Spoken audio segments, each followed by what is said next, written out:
ये कहाँ की गाड़ी?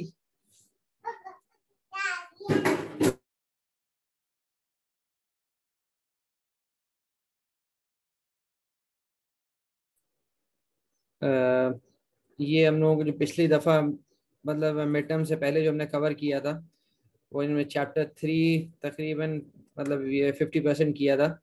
मैं थोड़ा सा रिवाइज इसको कर देता हूँ, उसके बाद वील स्टार्ट टुडे सेशन। अच्छा,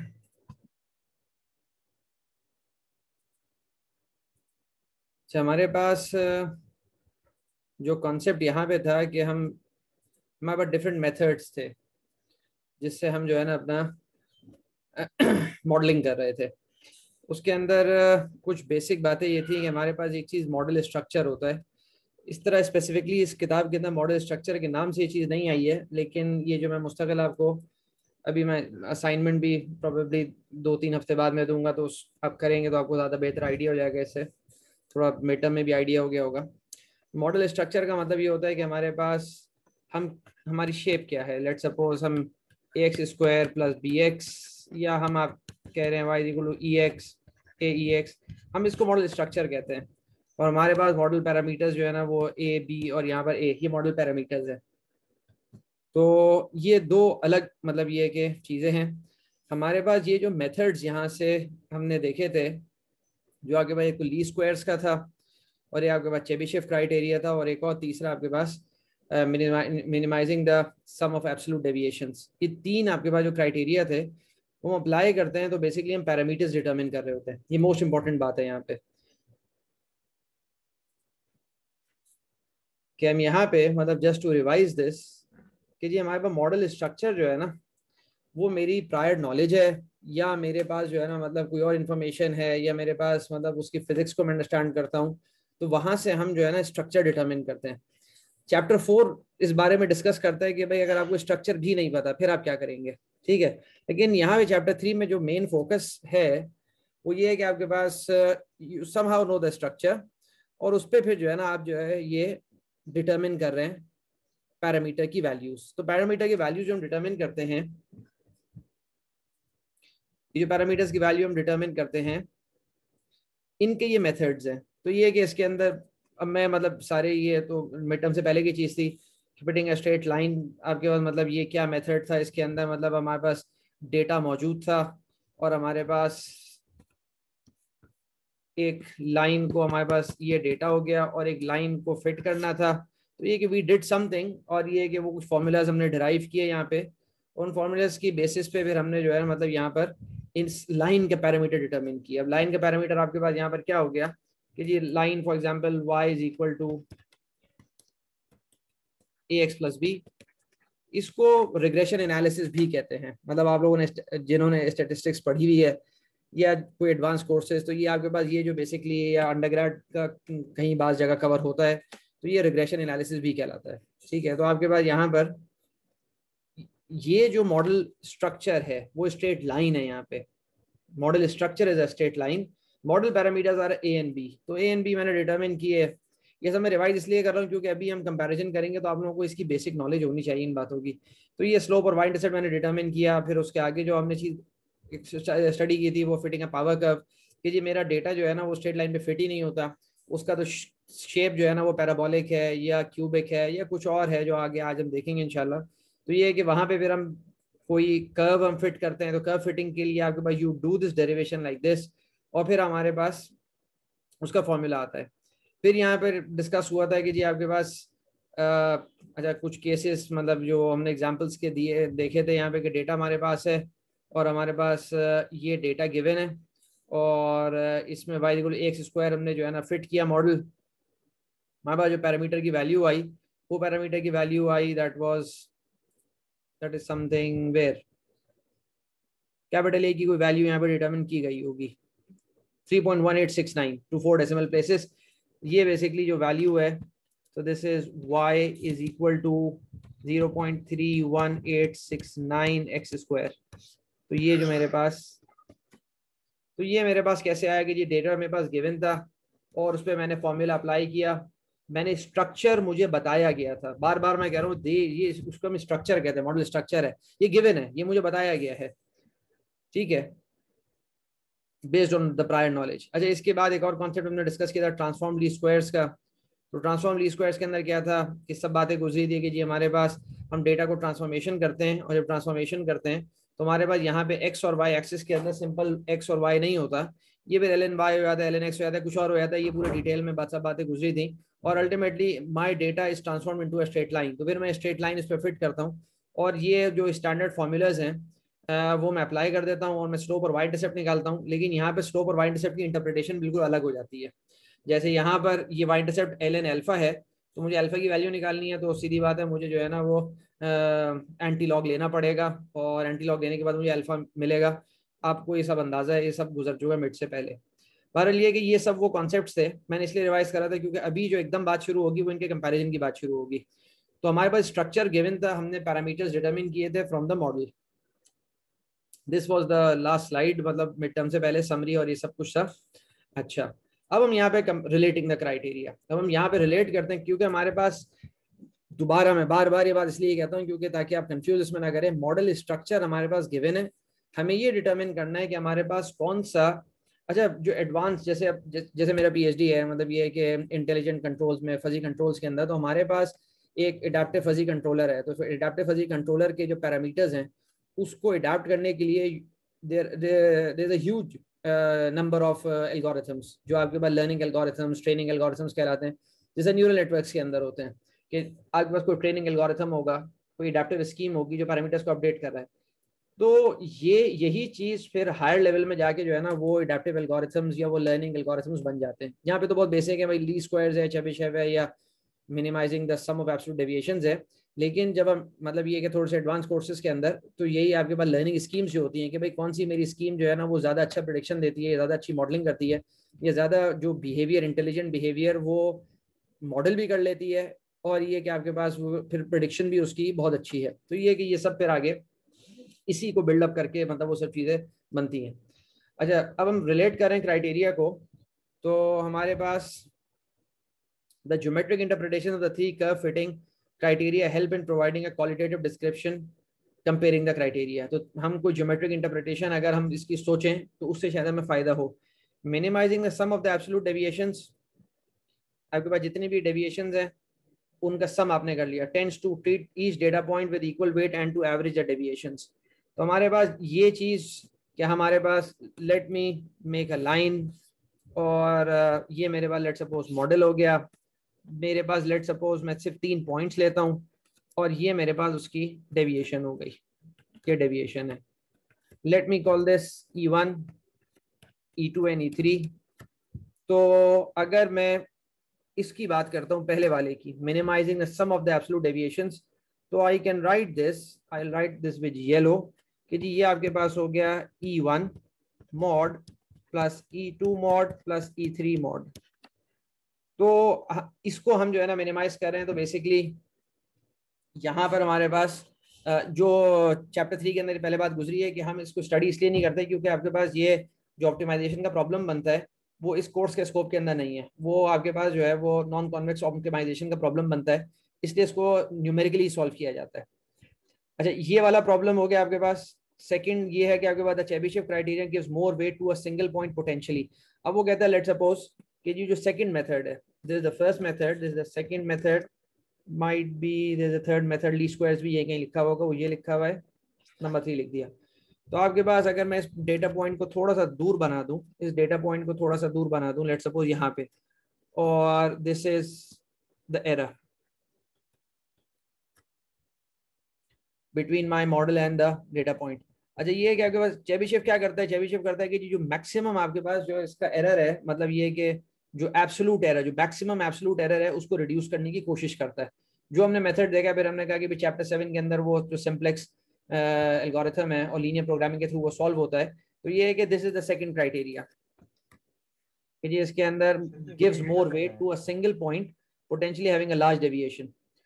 तो थर्ड आपके पास चीज है, दैट इज द ली स्क्वायर्स। और ली स्क्वायर आपके पास क्या कहता है, द ली square criterion is somewhere in between as far as weighting individual points with significant deviation is concern. तो वो कहता है कि आपके पास नंबर 1 मेथड में येलो जो मैंने हाईलाइट किया हुआ है उसके अंदर वो सबको इक्वल वेट देते थे सारे, मतलब ये कि एरर्स को, चाहे बड़ा है चाहे छोटा है। नंबर 2 मेथड जो आपके पास है उसके अंदर वो कहता है जो सबसे ज्यादा जिसका वेट होगा, मतलब सबसे ज्यादा एरर जो आपके पास है उसको सबसे ज्यादा वेट दिया जाएगा, मतलब उसको रिड्यूस उसको किया जाएगा।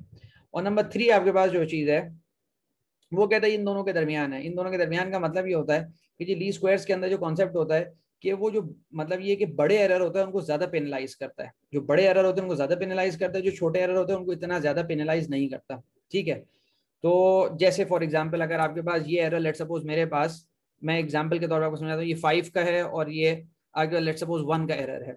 तो 5 का एरर का मतलब है जब मैं 5 स्क्वायर E1 स्क्वायर करूंगा, E1 square plus E2 square plus E3 square, मतलब minimising, I want to minimise this thing. तो मिनिमाइज अब वो करता क्या है कि जब यहाँ पे आपके पास ये नंबर 5 है तो वो बेसिकली यहाँ पे 25 हो जाएगा, तो वो मतलब वो बहुत ज्यादा उसको मैग्नीफाई कर देता है। जो जितने लार्ज एरर होते हैं उनको बहुत ज्यादा मैग्नीफाई वो कर देता है कि भाई ये ज्यादा मसले की चीज है, इसको तुम्हें ज्यादा हैंडल करना है। इस तरह का कॉन्सेप्ट ली स्क्वायर्स के अंदर आता है। ठीक है, तो ये बेसिक उसकी डायग्रामेटिकली या ज्योमेट्रिकली हम इसको इस तरह देख सकते हैं। अच्छा, but let's be more precise because the Chebyshev and ली squares criteria are the most convenient to apply. तो वही बात जो जैसे इसने यहाँ पे ये वाला हम इसको नहीं देख रहे, तो चेबिशेव जिसके अंदर मतलब मैक्सिमम जो आपके पास एरर होता है, जो एब्सोल्यूट एरर जो मैक्सिमम होता है उसको हम रिड्यूस करते हैं, और ली स्क्वायर्स वाला हम इसको आपस में कंपेयर करते हैं। वी नाउ मतलब are the most convenient to apply analytically, we now derive a method for relating the deviations resulting from using these two criteria। अब आपको मैंने मॉडल स्ट्रक्चर दे दिया, लेट्स सपोज कोई मॉडल स्ट्रक्चर मैंने आपको दे दिया और आपके पास डेटा भी मौजूद है। Now you have these two criteria, आपका ली स्क्वायर्स भी है, चेबिशेव भी है। अब आपको डिटरमिन करना है कि भाई मैं कौन सा मेथड अप्लाई करूं, और there should be some criteria, कोई आपके पास मैथमेटिकल फाउंडेशन होनी चाहिए कि किस वजह से आप एक को मना कर रहे हैं या एक को प्रेफर कर रहे हैं और एक दूसरे को प्रेफर नहीं कर रहे हैं। We start with this derivation. आपके पास वो कहता है डिफाइनिंग सी मैक्स। अच्छा, कोई बात अगर आपको क्लियर नहीं है तो आप लोग पूछ लें। हम वही तकरीबन ब्रेक जो है ना अब से 1 घंटे बाद तकरीबन लेंगे, 4:15 हो रहे हैं, तो इंशाल्लाह 5:10 के बाद किसी टाइम पे 5:15 तक। अच्छा, यहाँ पे suppose the Chebyshev criteria is applied and the resulting optimization problem solve to yield the function f1x। तो ये है कि मेरे पास f1x मैंने डिटरमिन कर लिया, आई हैड दिस, मेरे पास ये डेटा पॉइंट्स थे और मैंने स्ट्रक्चर मेरे पास जो था वो ये स्टैंडर्ड स्ट्रक्चर है मेरे पास, मैं अपनी जिंदगी आसान बनाने के लिए उसको लेता हूँ ताकि मैं उससे एक्सप्लेनेशन कर सकूं। y is equal to ax plus b, और ये है कि मैंने एक लाइन फिट की, let suppose this is my line, और ये मेरे पास चेबिशेव ने रिटर्न की, this is for example Chebyshev ने रिटर्न की। अब मैंने क्या किया जी, मैंने एरर्स कंप्यूट किया। एरर्स कंप्यूट करने का मतलब ये है कि जी मैंने ये सारे, मैंने ये एरर कंप्यूट किया, मैंने ये एरर कंप्यूट किया, मैंने ये एरर कंप्यूट किया, ये सारे एरर कंप्यूट किए, तो वो मेरे पास ये इस तरह मैंने कंप्यूट किए। This is called let's suppose C1, this is called C2 and this is C3। ये आपके पास एरर है, this is Y1 and this point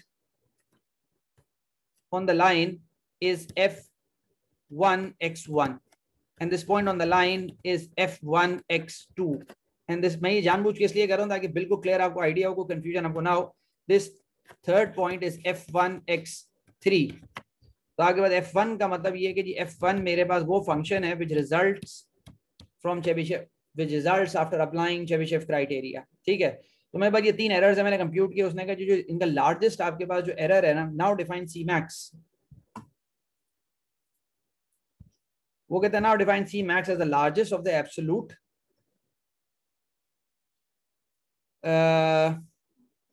deviations CI। तो इनमें से जो भी आपके पास C max is the maximum of CI।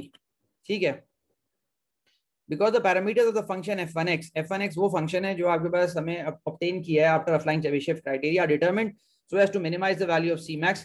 हमने जो क्राइटेरिया अप्लाई किया था जो कि गुजर चुका पूरा, और ये कि वो चैप्टर 7 में और डिटेल्स उसकी आएंगी इंशाल्लाह। तो ये है कि वो अप्लाई करने के बाद हमारा मेन कॉन्सेप्ट ये था कि हम मैक्सिमम एरर को सबसे ज्यादा पेनलाइज करें, उसको हम रिड्यूस करें। तो वो कहते हैं Cmax जो आया है ये इस कॉन्सेप्ट को अप्लाई करने के बाद आया है।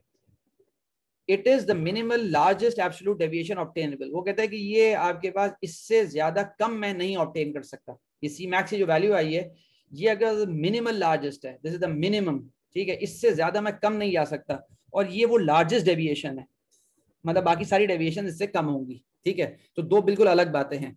ये मैक्सिमम डेविएशन है और ये मैक्सिमम, ये मिनिमल है, मतलब ये कि इससे ज्यादा कम आप नहीं कर सकते और ज्यादा मतलब कम पे नहीं जा सकते आफ्टर अप्लाइंग चेबीशेव क्राइटेरिया। तो यहाँ पर ये बात क्लियर हो गई कि सी मैक्स हम किसको कह रहे हैं। अगर कोई बात आपको क्लियर नहीं हो रही, आप माइक ऑन करके मुझसे पूछ लें।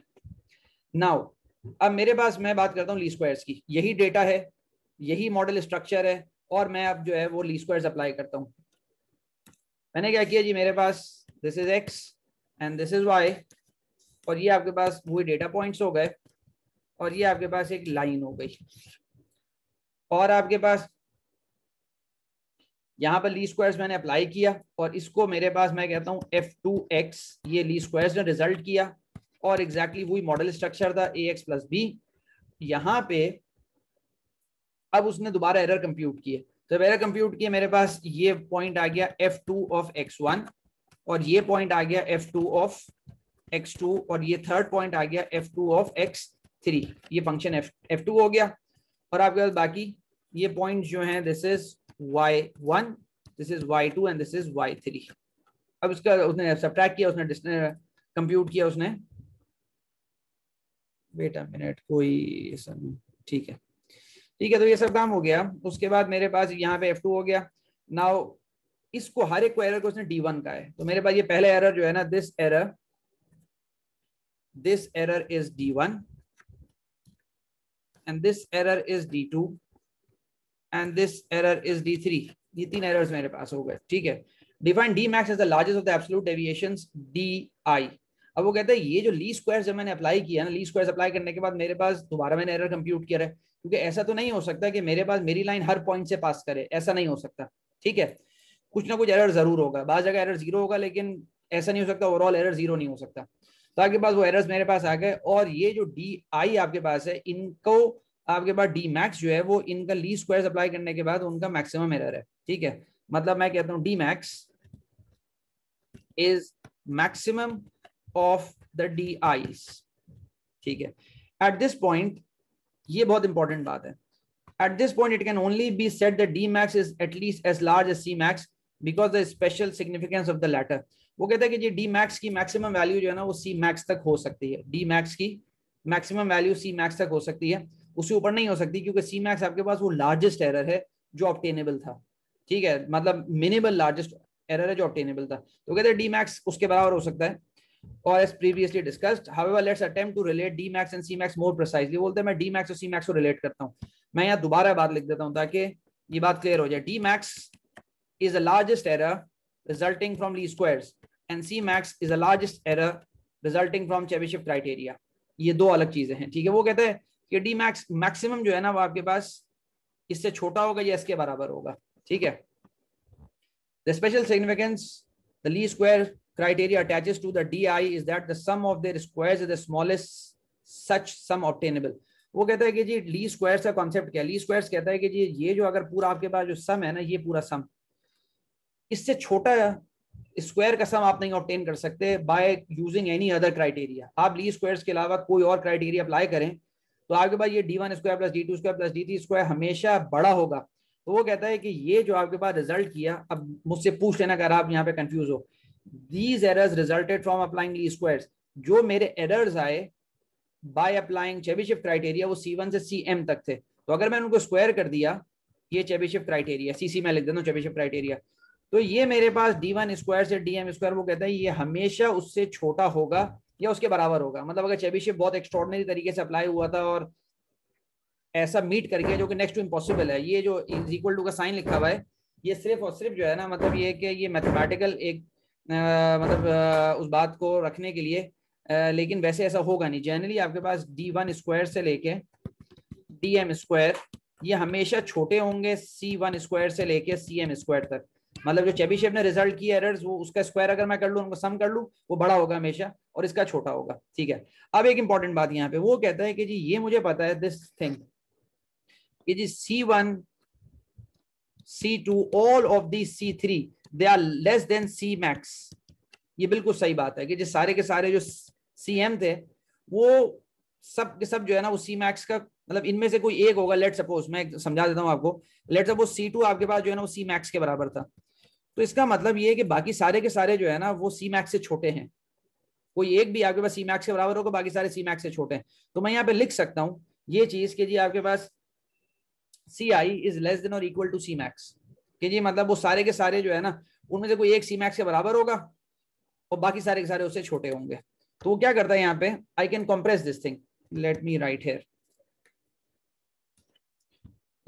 हेयर, कि जी मैं यहाँ पे इसको लिख सकता हूँ, जब ये सारे आपके पास जो है ना ये सी मैक्स से छोटे हैं, तो मैं यहाँ लिख सकता हूँ कि जी सी मैक्स का होल स्क्वायर इंटू एम, और यहाँ पे मैं लिख सकता हूँ C1 स्क्वायर और C2 स्क्वायर और CM स्क्वायर। क्या ख्याल है यहाँ पे आपका इस बारे में कि जी ये सम और ये आपस में कैसे रिलेट कर सकते हैं? मतलब m जो है ना आपके पास ये नंबर है, मतलब अगर ये मिसाल के तौर पे m इज इक्वल टू 4 था, तो मैंने 4 को मल्टीप्लाई कर दिया C मैक्स स्क्वायर से, तो ये नंबर आपके पास क्या होगा? ये नंबर कौन बताएगा आप में से? ये नंबर अगर मैं कंपेयर करता हूँ इससे, ये बड़ा होगा छोटा होगा? सर बड़ा होगा ना। सी मैक्स बड़ा होगा, इट विल बी बिग, क्योंकि वो उन सबके मतलब वो बड़ा है उनसे जो है ना, वो हर एक यहाँ पे मतलब इंडिविजुअली ये सब बात छोटे हैं, इनमें से ये सब जो है ना उसका मैक्सिमम ले लिया, तो C Max square is big. तो उसने यहाँ पे सिंपल उसको रिप्लेस कर दिया, उसने इस पूरी चीज को C M into C Max square से रिप्लेस कर दिया। तो आगे बाद D1 स्क्वायर से लेके DM स्क्वायर हो गया, सिंपल यहाँ पे MC स्क्वायर मैक्स हो गया। उसके बाद उसने क्या किया, अगर कोई कंफ्यूजन है तो आप लोग मुझसे पूछ लो। सर एक बात पूछनी थी। जी जी जी। सर पहले जो हमारे पास डेटा पॉइंट है हमने उसके ऊपर चेबीशेव लगाया, और फिर जो हमारे पास रिजल्टिंग हमारे पास आई वैल्यूज, फिर उसी के ऊपर हमने नहीं लीस्ट नहीं स्क्वायर नहीं नहीं नहीं लगाया। सर, ना ऐसा ऐसा कुछ भी नहीं है, ऐसा कुछ नहीं है। मैं दोबारा पूरी बात बता देता हूँ, क्योंकि अभी असाइनमेंट्स में ये चीज आएगी, फिर कंफ्यूज ना करे। आई होप तुमने शुरू से ज्वाइन किया हुआ था, तुम बीच में अभी नहीं आए हो, क्योंकि मैं 3-4 दफा ये बात बता चुका हूँ। मेरे पास देखो, मैं दोबारा पूरी बात बताता हूँ, मेरे पास ओरिजिनल डेटा गिवन है, मैं ये लिख देता हूँ ताकि ये नोट्स में रहे और ये रिकॉर्ड एविडेंस हर जगह रहे। ये गिवन है, गिवन क्या है जी, मेरे पास डेटा गिवन है। लेट सपोज मैं कहता हूँ जी एक्स और वाई की फॉर्मेट के अंदर मेरे पास डेटा गिवन है, this is the given data. मैंने और फिर मेरे पास मॉडल स्ट्रक्चर भी गिवन है, मॉडल स्ट्रक्चर इज गिवन। वो क्या है यहाँ पे इस केस में, y is equal to ax plus b, ये भी गिवन है। अब मुझे क्या कहा जाता है, मुझसे ये कहा जाता है कि जी a और b की वैल्यूज डिटरमिन करो, जो पैरामीटर्स a और b हैं इनकी वैल्यूज डिटरमिन करो। तो मेरे पास पहला मेथड है चेबीशेव क्राइटेरिया, दूसरा मेथड है मेरे पास लीस्ट स्क्वायर्स। तो मैंने चेबीशेव क्राइटेरिया अप्लाई किया, तो उससे जो एरर्स रिजल्ट किए वो एरर्स मेरे पास कहलाते हैं C1 से लेके CM तक। मैंने लीस्ट स्क्वायर्स अप्लाई किया using this data, original data, and using this model. मैंने लीस्ट स्क्वायर्स का अप्लाई किया और मेरे पास जो एरर्स आ रहे हैं वो D1 से लेके मेरे पास DM तक आ रहे हैं। मैं इनका आपस में कंपैरिजन कर रहा हूँ। ऐसा नहीं है कि मॉडल पे पहले मैंने चेबीशेव अप्लाई किया फिर मैंने ये अप्लाई किया, ऐसा कुछ भी नहीं है। बात क्लियर हुई? ठीक है सर। जी सर, थैंक यू। आपको किसी और कोई बात पूछनी है तो आप लोग पूछ लो। ठीक है, तो हम जो डिराइव कर रहे थे हम यहाँ पे थे। तो मेरे पास सिंपल मैंने m को जो है ना वो क्रॉस मल्टीप्लाई किया, डिनोमिनेटर में आ गया, तो दिस इज m, और आपके पास सिंपल मैंने स्क्वायर रूट ले लिया, तो दिस स्क्वायर गोज ऑफ, और मैं स्क्वायर रूट ले लिया ऑन बोथ साइड, तो सी मैक्स इज दिस वन। वो कहता है कि जी ये जो पूरी क्वांटिटी है, this big quantity, I denote this by D. तो वो कहता है कि आपके पास यहाँ मैं लिख सकता हूँ कि जी डी इज लेस देन और इक्वल टू सी मैक्स। ये वाली बात तो मेरे पास it comes directly from here. वो कहता है कि ये जो आपके पास सी मैक्स है, और जो अभी भी बात हमारी ऊपर पीछे गुजरी कि हम सी मैक्स और डी मैक्स को हम यही कह सकते हैं मैक्सिमम कि भाई सी मैक्स और डी मैक्स या फिर बराबर हैं, या फिर आपके पास जो है ना वो सी मैक्स जो है ना वो आपके पास डी मैक्स से जो है ना वो छोटा है, या आपके पास डी मैक्स जो है ना ये वो चीज है कि आपके पास सी मैक्स का लोअर बाउंड हमेशा डी होगा, कैपिटल बिग डी होगा, क्योंकि ये अभी हमने डिराइव किया अभी पूरी पूरी चीज कि जी चेबीशेव और डी, कैपिटल डी आपके पास क्या है जो ली स्क्वायर से मैंने अप्लाई किया, कैपिटल डी कम्स, ये कैसे डी मैं निकाल सकता हूँ कैपिटल डी। अभी मैं पूरी एग्जांपल एक पूरी बताऊंगा ताकि ये मैथ्स आपको उससे क्लियर हो जाए, डेरिवेशन जो मैंने यहाँ पे करवाई है कि जी डी आपके पास जो है ये आपके पास लोअर बाउंड है, this is the lower bound, और डी मैक्स आपके पास जो है ना अपर बाउंड है। कैपिटल डी आप कैसे निकालते हैं? कैपिटल डी आप निकालते हैं जी ली स्क्वायर्स के अंदर सारे एरर्स उनको स्क्वायर करो और उनको जो है ना उनको एवरेज आउट करो, उनका स्क्वायर रूट लो, you get big D. D max आप कैसे निकालते हैं? डी मैक्स का फॉर्मूला मैं पहले लिख चुका हूं, मैं दोबारा लिख देता हूं। D max is the maximum of D eyes. ये सारे जो आपके पास डी आईज हैं जो रिजल्ट होते हैं ली स्क्वायर अप्लाई करने के बाद, उसके जो मैक्सिमम वैल्यू आती है दैट इज डी मैक्स। तो वो ये कहता है कि चेबीशेव जो है ना, चेबीशेव का जो एरर आपके पास है वो इन दोनों के दरमियान हो सकता है, जो आपके पास लोअर बाउंड और अपर बाउंड प्रोड्यूस बाय ली स्क्वायर्स हो सकता है। मतलब अभी अभी हम आगे केस देखते हैं कि जी जिसके अंदर आपके पास ये चीजें मतलब हम मतलब किस तरह अंडरस्टैंड करते हैं कि चेबीशेव हमारे पास बेहतर है, ली स्क्वायर्स हमारे पास बेहतर है। ठीक है, this last relationship is very revealing. जो हम एग्जांपल अभी समझ में आएगी, हम एग्जांपल देखते हैं। Suppose it is more convenient to apply the least squares criterion in a particular situation. मतलब वो जो आपके पास लेट सपोज जो लीनियर प्रोग्राम बन रहा था या सिंपलेक्स जो अप्लाई कर रहे थे तो वो बहुत बड़ा लीनियर प्रोग्राम बन रहा था, और लीस्ट स्क्वायर्स अप्लाई करना मतलब मैं एक कोर्स पहले पढ़ाया था लीस्ट मतलब लीनियर सिस्टम्स का, उसके अंदर बाद मैंने डिस्कस की थी कि आपके पास ये जो है ना आपके पास ये पूरे मैट्रिसेस बन जाते हैं लीस्ट स्क्वायर्स के अंदर जो है ना, और वो मैट्रिसेस को सॉल्व करना मैटलैब के अंदर वो एक लाइन का कोड है, सिंपल। वो एक आप में से जिनको अंदाजा होगा जो मतलब ये कि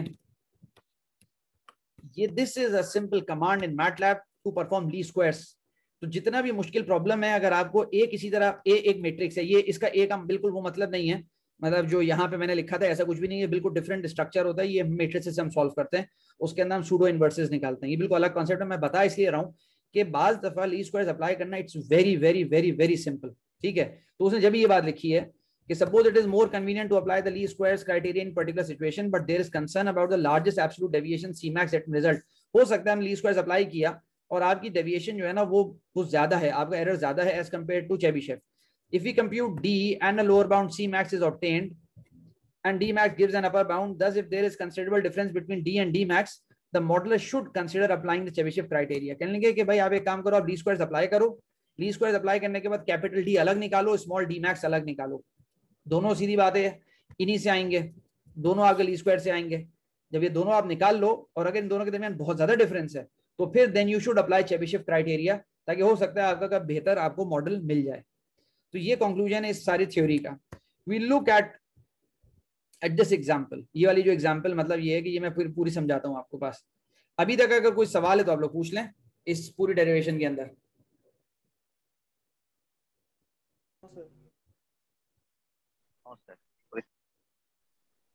आई होप आप लोग बैठे हुए हैं, बाकी तो अल्लाह ही जानता है, इसके बारे में तो मैं कुछ कमेंट नहीं कर सकता। जी जी सर हम बैठे हुए हैं। जी जी सर जी बिल्कुल सर, आगे चलते हैं यहाँ पे। बिल्कुल बैठे हुए।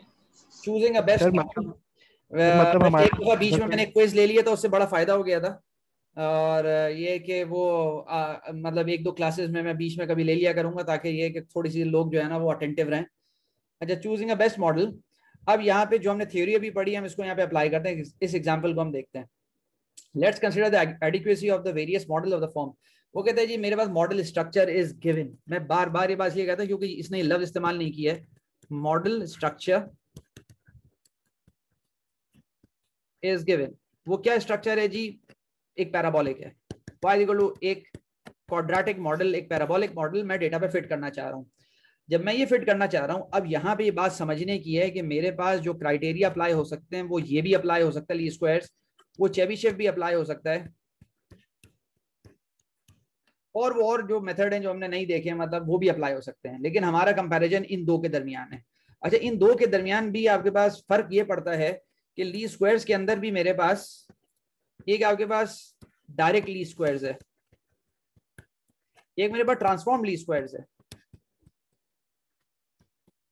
तो मैं ये देखता हूं कि भाई मतलब ये कि कौन सा मेरे पास मेथड मैं अप्लाई करता हूं और मेरा जो सबसे बेहतर मेरा मॉडल रिजल्ट करता है। ठीक है, तो मुझे इनको आपस में कंपेयर करना है। अच्छा, यहाँ पे भी बात शुरू करते हैं। ये गालिबन ये मतलब ये जो मॉडल बना हुआ है ना, ये मेरे से पहले गुजर चुका है, लेकिन मैं आपको बुक से शो कर देता हूँ। मेरा स्लाइड से भी गुजरा होगा डेफिनेटली। अच्छा, let's consider the adequacy of the various model of the form a equal to y equal to x square that fit using the least squares and transform least squares criteria in the previous section. तो previous section में हम इसको fit कर चुके हैं। Using the least square criteria we obtain the model y equal to 3.1869x square. Let me show you from the book, ताकि जो है ना वो एक दफा चीज आप लोगों को क्लियर हो जाए बिल्कुल ये सामने एग्जांपल्स के साथ।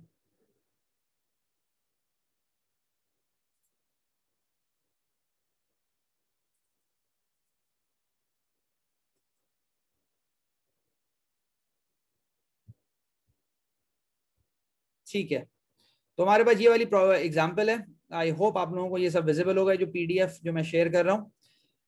इसके अंदर ये वाली एग्जांपल थी कि जी आपके पास वाई एक स्क्वायर है, ये आपके पास एक डेटा है, उस डेटा पे ये फॉर्मूला मैंने अप्लाई किया, I got this value, I got this value 3.1869 x square, ये जो y की आपके पास और a का जो कोफिशिएंट है, ये जो आपके पास a की वैल्यू आपके पास ये मिली यूजिंग ली स्क्वायर्स। ठीक है, मैंने क्वाड्रेटिक कर्व पे ये फिट किया। तो ये बात हो गई। One way of evaluating how well the model fits the data is to compute the deviations between the model and the actual data। तो सीधी बात है कोई आप deviations compute कर लें। deviations का मतलब वही है कि भाई D1 D2 से लेके DN तक जितना डेटा गिवन है और उसके सबके deviations आप compute कर लें। If you compute the sum of the squares of the deviations we can bound Cmax as well। वो कहता है कि जी अभी तो मैंने सिंपल ली स्क्वायर्स अप्लाई किया था ना, तो कहने लगा चेबीशेव की कोई बात ही नहीं है यहाँ पे। तो उसने कहा लेकिन लेट्स, मतलब ये है कि बाउंड द Cmax, जो Cmax जो अगर एरर प्रोड्यूस होगा अगर मैं चेबीशेव लगाऊं तो मैं उसको पहले बाउंड करता हूं। वो कैसे मैं बाउंड करूंगा, वो कहता है for the model y is equal to 3.1869 x square and the data given in table 3.3 we can compute the deviations shown in table 3.4। उसने कहा कि जी मैं यहाँ पे डेविएशंस कंप्यूट करता हूं। तो अगर आप इसको गौर से समझो, ये डेविएशंस हैं, ये डेटा पॉइंट हो गया। Let me highlight this thing. ये x की सारी वैल्यूज हो गई, ये y की वैल्यूज आपके पास जो गिवन है, दिस इज ऑल, मैं ब्लू में लिख देता हूं, this is the data which was given. और ये डेविएशंस आपने कैसे निकाली, ये आपने इस फॉर्मूले को अप्लाई करने के बाद निकाली कि जी आपके पास y(xi) ये आप कंप्यूट करेंगे, y of xi you will compute.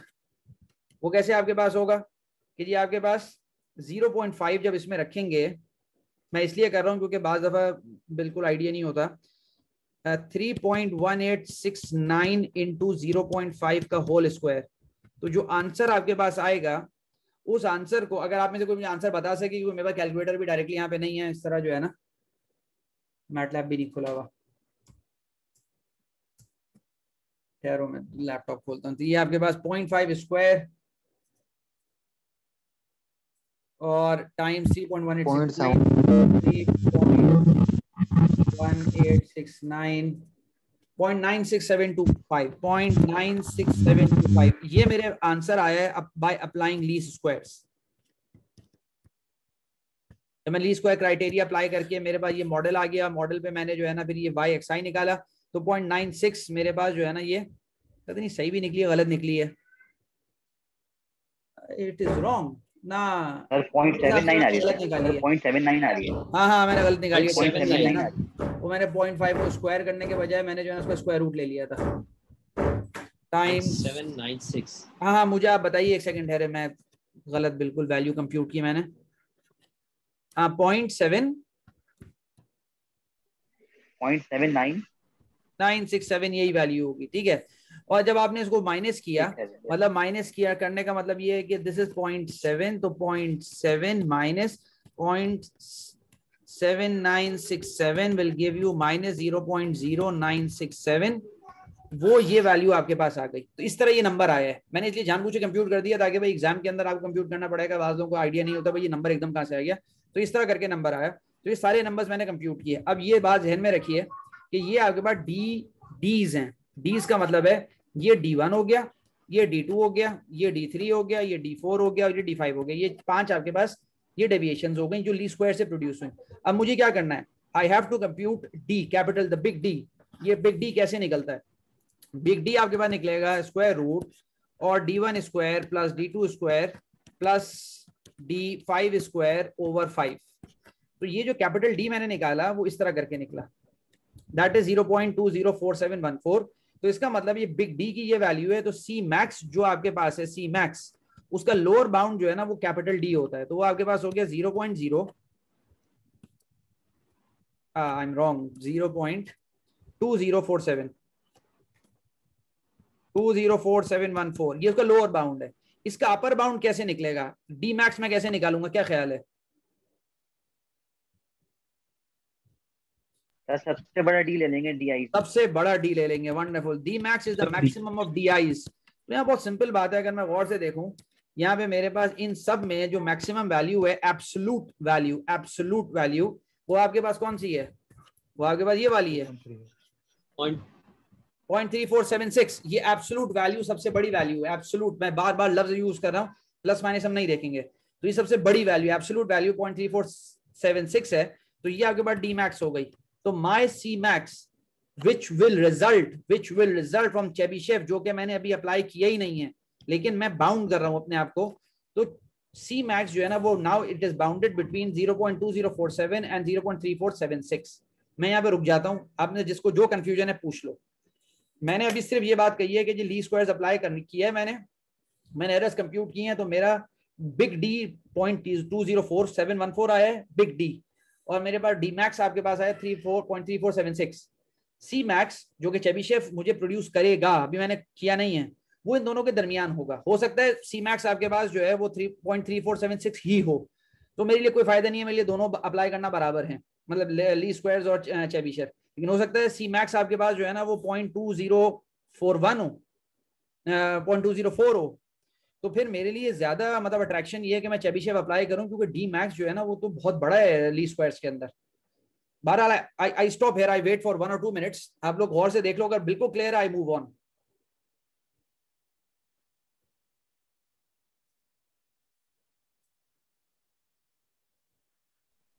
ये 3.1869 ये एक ही वैल्यू है ना, ये हम पहले कंप्यूट कर चुके ये बिग ए की वैल्यू है, ये कैपिटल ए की वैल्यू है। ये जो आपके पास वैल्यू है, ये आपके पास ये मॉडल स्ट्रक्चर की इसकी वैल्यू है, जो मैंने येलो से हाईलाइट किया, y equal to ax²। y ये मॉडल स्ट्रक्चर था जो मैंने चूज किया था। ठीक है, कोई और बात पूछनी है आप लोगों को, या कोई कंफ्यूजन है तो आप लोग पूछ लें।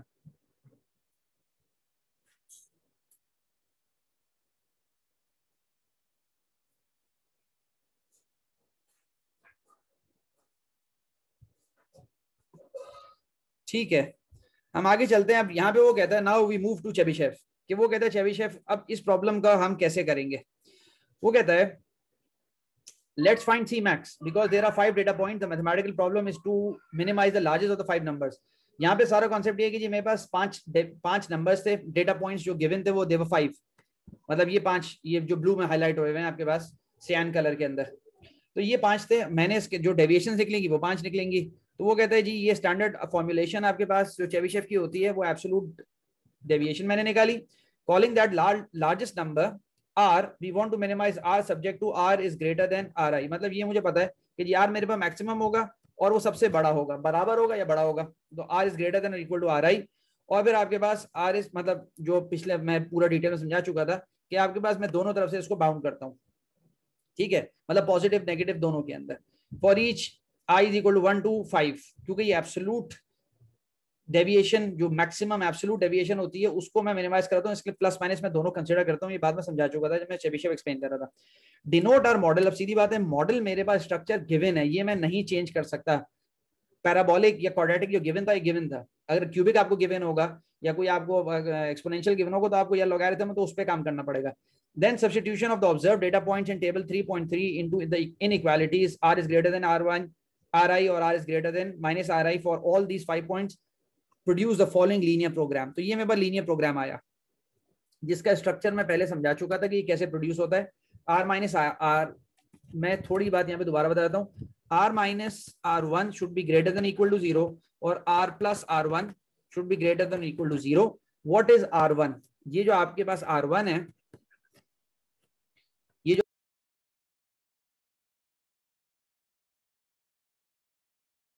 मुझे लगता है कोई इंटरनेट का इशू था तो ये एकदम डिस्कनेक्ट हो गया। Let me share the screen, क्या रिकॉर्डिंग हो रही है? ठीक है, तो मेरे पास ये चीज है। अब how I am getting this number 0.7 minus 0.25 A2, ये आपके बहुत सिंपल है क्योंकि you have the model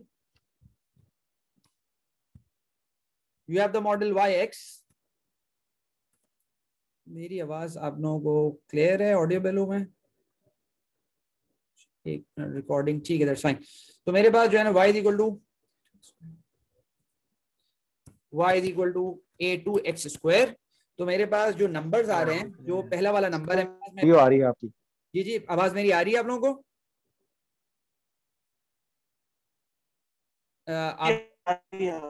sir अभी आ रही है बात। सही है, ठीक है, थैंक यू।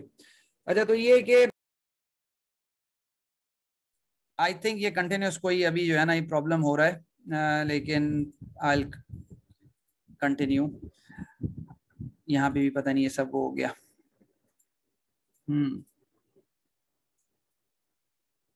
लेक्चर 8 नहीं, हम लेक्चर 7 पे थे, और आई थिंक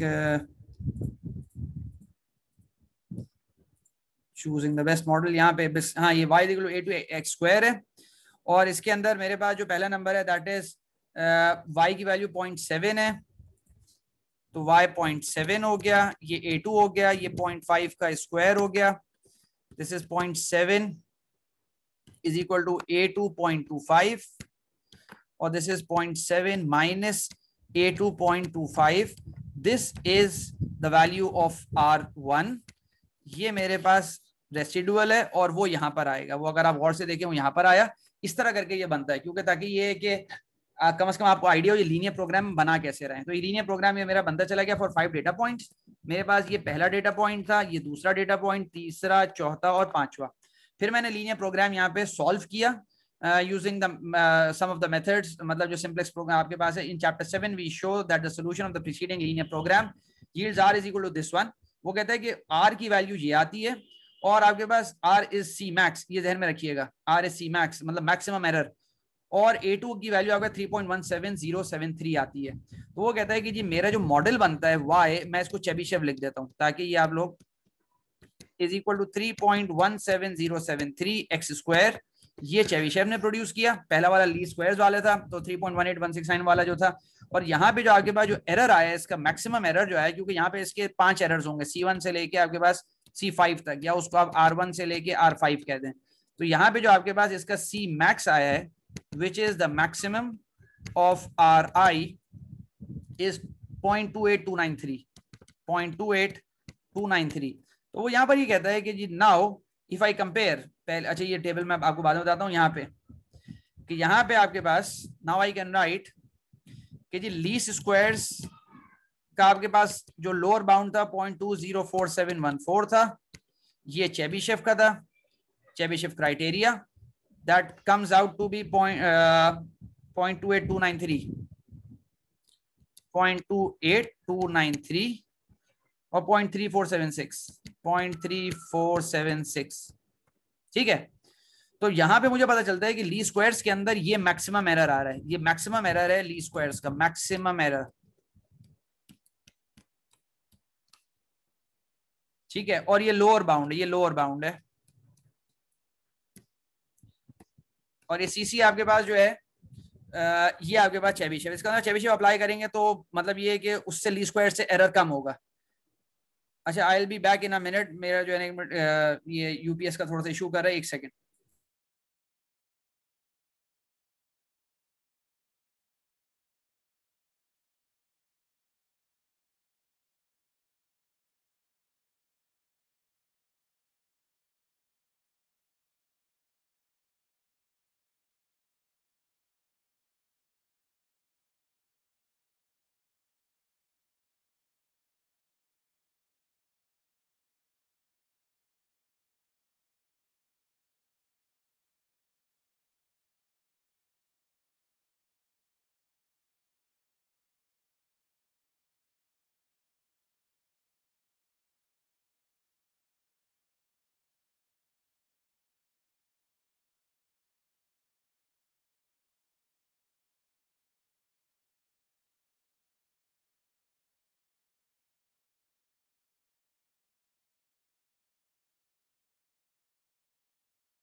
जी जी, बस ये कि यहाँ पर जो कंक्लूसिव बात है कि मेरे पास चेबीशेव क्राइटेरिया अप्लाई करूंगा तो मेरे पास एरर थोड़ा सा रिड्यूस्ड होगा और लीस्ट स्क्वायर्स के अंदर मेरे पास जो मैक्सिमम एरर होगा वो ज्यादा होगा। इसको हम कंपेयर करते हैं, मतलब ये तो बेसिक बात है। यहाँ पे ये तीनों को कंपेयर किया है इसने, तो यहाँ पे जो इसने कंपैरिजन किया है,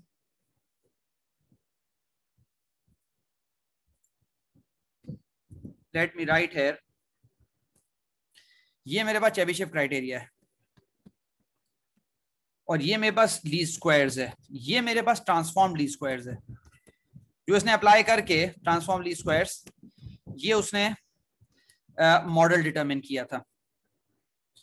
ये ट्रांसफॉर्म लीस्ट स्क्वायर्स, यहाँ पे ये ट्रांसफॉर्म लीस्ट स्क्वायर्स है, ये बुक से मैं आपको दिखा रहा हूँ यहाँ पे, और probably if I am not wrong 3.13 नहीं, देयर इज सम प्रॉब्लम, एक सेकेंड ठहरिए, 3.1368, हाँ 3.1368। तो ये आपके पास ये चीज आई आपके पास ट्रांसफॉर्म लीस्ट स्क्वायर्स के अंदर, और हाँ ये एल एन के साथ है बिल्कुल, और ये आपके पास जो आई है डायरेक्ट लीस्ट स्क्वायर से आई है, और तीसरा जो आपके पास आया है वो आपके पास चेबीशेव क्राइटेरिया से आया है। तो ये तीन मेरे पास जो है ना मैंने अप्लाई किया, और ये तीनों आपके पास, अब ये एरर्स उसके लिस्टेड है यहाँ पे, ये आपके पास उसके सारे डेविएशंस हैं। We have now determined 3 estimates of the parameters, 3 estimates from 3 different methods, LS, transform LS और Chebyshev, of the parameters A for the model type y equal to x square, which estimate is the best। अब इन तीनों में से कौन सा model मेरा best है, मतलब कौन सा मेरा एस्टिमेट जो है ना वो अच्छा कर रहा है। For each model we can readily compute the deviations from each data point as recorded in table 3.5। तो ये आपके पास सारे के सारे deviations मैंने निकाल ली। For each of the 3 models we can compute the sum of the squares of the deviation and the maximum absolute deviation। तो मैं इन मॉडल्स के अंदर मैं मतलब डी भी निकाल सकता हूँ, कैपिटल डी जो आपके पास है, और ये कि इसके अंदर डी मैक्स भी मैं निकाल सकता हूँ इन दोनों का, इसका कैपिटल डी भी निकलेगा और डी मैक्स भी, इसका कैपिटल डी भी और डी मैक्स भी, और इसके अंदर सिंपल सी मैक्स होगा, और वो आपके पास सी मैक्स जो आपके पास है वो 0.2829, और इसका डी मैक्स और इसका डी मैक्स, मतलब ये इसका डी मैक्स क्या ख्याल है, इन दोनों का डी मैक्स क्या होगा, पहले वाले का डी मैक्स क्या होगा? 0.2131। मैं किसी से पूछ सकता हूँ ताकि उम्मीद ये 0.3476। बहुत सारे लोग हैं। इरफान आप बैठे हुए हो क्या? इरफान मुकीम आप बैठे हुए हैं क्या? कुछ पता नहीं। जी सर। ठीक है। हेलो, रैंडम से पूछ रहा था। और भाई सीधी बात है, जो इनाम साहब आपका जो है ना ये आईडी इस पे नहीं शो हो रही है, जो मेरे लिए फिर अटेंडेंस में इशू बनता है काफी। सर मैं इसको रीचेक कर लेता हूँ अभी। ठीक है। अरसलान जावेद साहब आप बैठे हुए हैं? Yes sir. अरसलान गुड, मतलब गुड, मुझे खुशी होती है कम से कम आप लोग बैठे हुए हैं। बहरहाल वेरी क्विक, डी मैक्स आपके पास यहाँ पे 3.3476 और यहाँ पे डी मैक्स आपके पास हो गया 0.495। तो ये कि ये बहुत ही ज्यादा बुरा मॉडल है, this is a very bad model as compare to the maximum error. ये फिर भी एक्सेप्टेबल रेंज के अंदर है, और ये वाला मतलब ये कि ये एरर कम दे रहा है, जो मैक्सिमम एरर दे रहा है वो कम दे रहा है। ठीक है, तीनों आपके पास पैराबोलिक हैं, तीनों क्वाड्रेटिक हैं, ध्यान में रखिएगा। अब वो यहाँ पर और बात कहता है कि जी यहाँ पे मैंने निकाला ये 3 मॉडल्स हैं, ये उनके आपके पास जो है ना ये मैक्सिमम एब्सोल्यूट डेविएशन हैं, और ये आपके पास उसकी एक तरह से sum of the square deviations हैं। तो मतलब this is not exactly correct, लेकिन this is in a sense RMSE, जिसका नाम आपने सुना होगा, रूट मीन स्क्वायर्ड एरर्स। और ये आपके पास mean absolute errors, sum of the mean absolute, मतलब डिफरेंट इंडिसेस होते हैं, डिफरेंट आपके पास क्राइटेरिया होते हैं जो यूज किए जाते हैं। तो 3 मॉडल्स हैं, और ये आपके पास जिन्होंने जर्नल पेपर्स पढ़े होंगे, कॉन्फ्रेंस पेपर्स, ये बहुत जगह ये कंपैरिजन गिवन होता है, और वो पेपर्स वाले मांगते भी हैं, थीसिस में भी मांगा जाता है, हर जगह मांगा जाता है कि आप कंपेयर करें डिफरेंट को, और डिफरेंट फील्ड्स के अंदर डिफरेंट एरर क्राइटेरियाज होते हैं। अच्छा, अब यहाँ पे basis of comparison, as we would expect, each model has something to commend it, as it is tempting to apply a simple rule such as choose the model with the smallest absolute deviation। वो कहते हैं भाई एक बिल्कुल basic rule है कि मैं काम करता हूँ जिसमें सबसे स्मॉलेस्ट डेविएशन है ना, सबसे स्मॉलेस्ट डेविएशन, मतलब जैसे यहाँ पे मैं तीनों को देख रहा हूँ, मतलब ये this is something very bad, इस तरह नहीं करना चाहिए। लेकिन वो कह रहे हैं कि ये होता है जनरली कि जी आपके, मैं कहता हूँ जी इन तीनों के अंदर सबसे कम जो है ना वो ये वाली डेविएशन है, यार ये सबसे बेहतरीन मॉडल है। मतलब अगर आरएमएसई में देख रहा हूं, और अगर मैं एसएमएई देख रहा हूं तो मैं कहता हूं कि जी यहाँ पे जो सबसे जो कम आपके पास है वो ये वाला है, तो मैं बोलूंगा यार नहीं नहीं ये बेकार मॉडल है, मैं चेबीशेव चूज कर लेता हूँ। वो कहता है कि this is not a good criteria to choose और reject a model. It is tempting to apply a simple rule such as choose the model with the smallest absolute deviation. Other statistical indicators of goodness of fit exist as well. मतलब ये है कि और भी बहुत सारे method होते हैं. These indicators are useful for eliminating obviously poor models. मतलब ये एक अच्छे इंडिकेटर्स हैं और अगर बहुत बड़ी वैल्यूज हैं तो हम रिजेक्ट कर सकते हैं बाज मॉडल्स को इनकी बेसिस पे. But there is no easy answer to the question which model is best. तो ये बहुत अच्छी बात है, आपको बहुत कम किताबों के अंदर बहुत कम जगहों पे ये आपको बात मिलेगी, वरना जनरली या कंपैरिजन होता है, लोग कहते हैं जी हमारा मॉडल बेहतरीन है, देखो इसकी ये सबसे कम आ रही है वैल्यू इसकी. The model with the smallest absolute deviation or the smallest sum of squares may fit very poorly over the range where you intend to use it most. ये बहुत अजीब जुमला इसने लिखा है. जी जी इनाम साहब आपकी डिस्प्ले आईडी बिल्कुल सही है. ये जुमला ये क्योंकि आप लोग जो रिसर्च के लोग हैं जिन्होंने पेपर्स लिखे हैं पढ़े हैं जिनको आइडिया है कि ये वाली चीज जो है ना, इसने बड़ा एक्स्ट्राऑर्डिनरी जुमला ये लिखा है. उसने कहा जिस जगह आपको सबसे ज्यादा जरूरत है ना, सबसे ज्यादा आपको जरूरत है, हो सकता है आपका मॉडल ये वाला जो है ना, लेट सपोज मैं समझाता हूँ इसका जुमला क्या है, क्योंकि for me this was something very good. जो लोग बहुत दफा झूठ लिखते हैं पेपर्स के अंदर, बहुत दफा अपनी बात को प्रूव करने के लिए. यहाँ पे ये बात लिखी गई, लेट सपोज मैं इसको कंपेयर करता हूँ, 3 मॉडल्स को कंपेयर करता हूँ ऑन द बेसिस ऑफ आरएमएसई. मेरा कमेंट ये है कि यार लीस्ट स्क्वायर्स बेस्ट है, मेरा कमेंट ये बेस्ड ऑन दिस. मैंने क्या किया, ये जुमला क्या कहता है, वो कहता है कि जी लेट सपोज आपका जो है ना, मतलब ये कि आपने एक क्वाड्रेटिक मॉडल फिट किया और ये आपका डेटा था और आपने जी बड़ी वाह हो गई, आपने जो है ना आरएमएसई आपका कम हो गया. वो कहते हैं जिस जगह आपको मॉडल यूज करना था, जिस जगह आपको मॉडल यूज करना था, लेट सपोज आपको मॉडल यूज करना था इस जगह पे, लेट सपोज या आपको इस जगह मॉडल यूज करना था, कह लेंगे इस जगह पे आपका मॉडल सबसे बुरी परफॉर्मेंस है, वर्स्ट परफॉर्मेंस आपकी है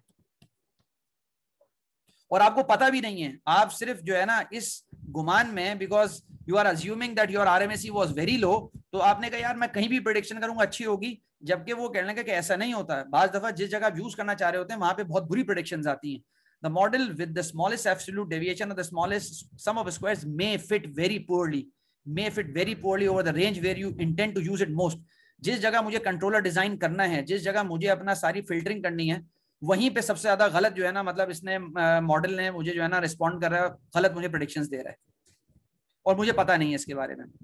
इसका अब ये आगे देखते हैं क्या कहते हैं. Furthermore we will study in chapter 4 models can easily be constructed. ये सबसे वंडरफुल बात अब आगे चैप्टर 4 में जो हम देखेंगे, models can easily be constructed that pass through each data point thereby yielding a zero sum of squares and zero maximum deviation. मतलब वहां पे एक बहुत ही सिंपल बात है चैप्टर 4 के अंदर हम देखेंगे कि जी अगर मेरे डेटा पॉइंट्स है ना, मैं ऐसा बेहतरीन मॉडल बना सकता हूं कि वो बिल्कुल इससे पास करे. जब इससे पास करेगा तो सारे एरर्स मेरे पास जीरो होंगे. जब सारे एरर जीरो होंगे तो मैं कहूंगा यार बड़ा जबरदस्त शानदार मॉडल बनाए, जबकि ऐसी बात बाज़ दफा नहीं होती है. सो लेट मी क्विकली फिर, असल में मुझे ये अच्छा नहीं, अजान में तो भी टाइम है, 5-10 के बाद होगी अजान. आप लोग पूछें क्या पूछें आप. इंटरपोलेशन होगी. एक मिनट. इंटरपोलेशन का मतलब तो ये है आपके पास कि मैं इस पॉइंट पे इंटरपोलेट कर रहा हूँ ना, ठीक है. इंटरपोलेशन असल में बिलाल दोनों चैप्टर्स के अंदर है, दोनों के अंदर है. कर्व्स फिट करते हैं आपने कहा था ना, हाँ. हमारे पास यहाँ पे देखो, जब हम कर्व फिटिंग करते हैं हमारा ज्यादा भरोसा डेटा पर होता है. क्या डेटा इतना एक्स्ट्रॉर्डिनरी है और अंडरलाइंग फिजिक्स हमें पता नहीं है, तो डेटा पे डिपेंडेंस है, तो तब हम जो है ना इसको कर्व फिटिंग करते हैं. स्प्लाइंस का आपने कहा था ना, स्प्लाइंस फिट करते हैं. Late me make it very clear. मेरे पास इस तरह का जो है ना, लेट सपोज शायद I am not drawing good but let me draw this one. ये मेरे पास एक मॉडल मैंने फिट किया जो एग्जैक्टली सारे डेटा पॉइंट से नहीं जा रहा, और ये लेट सपोज ax स्क्वायर है. इसके अंदर भी मैं इंटरपोलेशन करता हूँ, इसके अंदर भी मैं मालूम करता हूँ कि भाई यहाँ पर क्या होगा, यहाँ पर क्या होगा, यहाँ पर क्या होगा. इसको इंटरपोलेशन कहते हैं. तो चाहे मेरे पास मॉडल स्ट्रक्चर गिवन है, जैसे चैप्टर 3 के अंदर मैं बार बार क्लियर करता हूँ, चैप्टर 3 में मॉडल स्ट्रक्चर गिवन था, तो मॉडल स्ट्रक्चर मैंने फिट किया, पैरामीटर्स की वैल्यू मतलब ए बी सी जो की वैल्यूज डिटरमिन की, उसके बाद मैंने मॉडल को कंपेयर करना शुरू किया. ये चैप्टर 3 का सारा कॉन्सेप्ट है, उसी पे वो सारी कमेंटिंग कर रहा है. अब जो खत्म कर रहा है ये वाला जो है, दिस इज चैप्टर 4, जहां मैं ऐसे मॉडल बना सकता हूं कि वो हर डेटा पॉइंट से पास करें. अच्छा लेट मी फिनिश दिस, उसके बाद फिर हम डिस्कशन कर सकते हैं, कोई मसला नहीं है, हमारे पास टाइम है. ये मेरा प्लान ये है कि मैं असर के बाद इंशाल्लाह पे चैप्टर 4 शुरू करता हूं. अभी मैं यहाँ पे एंड करके I will take a break और you can discuss. So we need to answer the question of which model is best on a case by case basis. मैं generic statement नहीं दे सकता, case by case basis पे मुझे देखना पड़ेगा, taking into account such things as the purpose of the model, the precision demanded by the scenario, or the accuracy of the data, the range of values for the independent variable over which the model will be used. ये बहुत सारी बातें जो मुझे देखनी पड़ेंगी, फिर मैं बता सकता हूँ. यहाँ पे उसने एक बहुत अजीब बात लिखी है, drawback with the sum of squares criteria, कि जी लेट सपोज मैंने आरएमएसई को कहा कि जी मेरा ये आरएमएसई क्राइटेरिया है, मैं इसको यूज करता हूँ और मैं इस आरएमएसई को यूज करके मैं अपने मॉडल्स को चूज कर रहा हूँ. वो ये कहना चाह रहा है यहाँ पे कि बाज़ दफा आरएमएसई बिल्कुल आपको जो है ना इनकरेक्ट इन्फॉर्मेशन आपको दे रहा होता है और आपको पता भी नहीं होता. When choosing among models or judging the adequacy of a model, we may find it tempting to rely on the value of the best fit criteria being used. वो कहता है कि हम मतलब डिफरेंट हमारे पास मॉडल्स हैं, तो हम कहते हैं कि हमारे पास कि बेस्ट फिट क्राइटेरिया हमारे पास क्या है. For example it is tempting to choose the model that has the smallest sum of square deviations. मतलब आरएमएसई की लेट सपोज बात हो रही है, smallest sum of square deviations for the given data set to conclude that a sum of square deviations less than a predetermined value indicates a good fit. तो वो कहता है कि जी मुझे ये बताया जाता है बस यार आरएमएसई देख लो, चार तो मॉडल्स हैं, चारों फिट किए तुमने, आरएमएसई देख लिया, और जब आरएमएसई तुमने देख लिया तो ये कि जिसका कम आरएमएसई है बस उसको चूज कर लो. तो अब ये कि वो कहते हैं कि आरएमएसई इज नॉट समथिंग गुड. कैसे? However, in isolation these indicators may be very misleading. For example, consider the data displayed in figure 3.15. वो कहते हैं भाई ये आपके पास डेटा है, ठीक है, और इस डेटा के अंदर वो कहता है कि ये आपके पास ये चार अलग एक्सपेरिमेंट से चार अलग डेटा जनरेट की. एक्सपेरिमेंट 1 के अंदर सारा वर्टिकल आया, दूसरे में बीम हॉरिजॉन्टल आया, तीसरे में इस तरह करके आया, चौथे में इस तरह करके आया. ये चार आपके पास अलग एक्सपेरिमेंट से चार डेटा पॉइंट्स गैदर हुए हैं.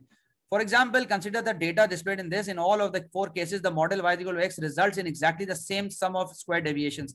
वो कहते हैं चारों पर मैंने क्या किया, मैंने जो है ना वो स्ट्रेट लाइन फिट की चारों पर. तो कहते हैं कि जब मैंने चारों पर स्ट्रेट लाइन फिट की y is equal to x और y is equal to x, y is equal to x, और फिर मैंने इन सब के डेविएशंस निकाली, मतलब तो कहते हैं चारों की स्क्वायर डेविएशंस बराबर हैं. Results in exactly the same sum of square deviations without the मतलब चारों का RMSE सेम है. Without the benefit of the graphs, therefore we might conclude that in each case the model fits the data about the same. तो अगर मेरे पास let suppose अगर मैं hyper space में काम कर रहा हूँ, हाइपर स्पेस का अंदर मेरे पास 10 डायमेंशनल डेटा है और मैं RMSE निकालता हूँ, तो मैं ये क्लेम अगर करता हूँ तो ये क्लेम मैं गलत कह रहा हूँ, क्योंकि हो सकता है कि अंदर जो है ना मतलब ये कि आपके पास मॉडल बहुत बुरी तरीके से फिट हुआ है और ये कि आपको RMSE गलत इंफॉर्मेशन दे रहा है. Without the benefit of the graphs, therefore, we might conclude that in each case the model fits the data about the same. However, as the graph shows, there is a significant variation in each model's ability to capture the trend of the data. बिल्कुल अलग है. Normally, a graph plot is a graphical plot is of great benefit. वो कहता है कि सीधी बात है यहाँ पे, मतलब मैं ये वाज़े तौर पे कह सकता हूँ, ये चीज़ बिल्कुल जो है ना सिर्फ यहाँ पे थोड़ा बहुत शायद उसके ट्रेंड को देख रहा है, बाकी तीन तो गलत है बिल्कुल. This is the end of chapter 3. ठीक है, अब आप लोग को जो बात पूछनी है आप लोग पूछ लें, मेरे पास 10 मिनट है, वी कैन डिस्कस. कोई जो सवाल आपके जहन में हो इस पूरे चैप्टर के बारे में. सर जैसे हम कोई भी मॉडल फिट कर रहे हैं तो इनिशियली अगर हम मॉडल फिट करने में कोई ऐसा इंडिकेटर नहीं जो मैं पहले ही बता दें कि आपने जो वैल्यू फिट किया है, वैल्यू निकाली, ये आपकी रॉन्ग है, ये मॉडल पे फिट नहीं हो रही, ऐसा हम नहीं कर सकते कोई डिटरमिनेंट? आप दोबारा पूछो, मैं आपकी बात नहीं समझा. ज़ैद क्या कह रहे हो? तो जैसे हमने एक मॉडल फिट किया, आपने बताया जैसे RMSE निकाला तो वो उसकी वैल्यू रॉन्ग आई ना, मतलब वो बहुत खराब मॉडल था हमारा. नहीं सर ये बात नहीं है. मैं दोबारा पूरी बात कहता हूँ. देखो हमारे पास एक मॉडल स्ट्रक्चर था, मैंने डेटा पे फिट किया, मैंने RMSE निकाला. RMSE मेरे पास जो एरर आपके पास इंडिसेस हैं वो बहुत कम आ रहे हैं, बहुत छोटे आ रहे हैं, और मैंने कहा यार ये सबसे शानदार मॉडल है. वो यहाँ पर ये लिखना चाह रहे हैं कि आप ये कॉमेंट जेनरलाइज नहीं कर सकते, आप ये नहीं कह सकते सिर्फ RMSE को देख के कि यार मेरा जो है ना ये जो मॉडल है ये सबसे शानदार है. वो ये कहना चाह रहा है यहाँ पे. जैसे यहाँ पर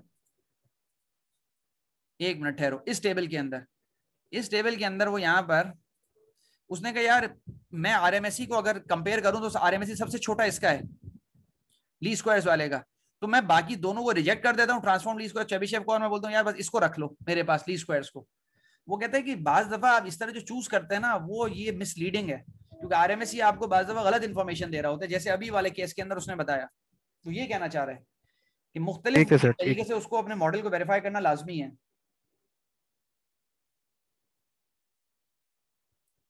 और किसी को कोई बात पूछनी है? जी मुझे पूछनी है। हाँ हाँ बिलाल, आप पूछो, जिसको पूछना है माइक ऑन करें, आप लोग पूछ लें।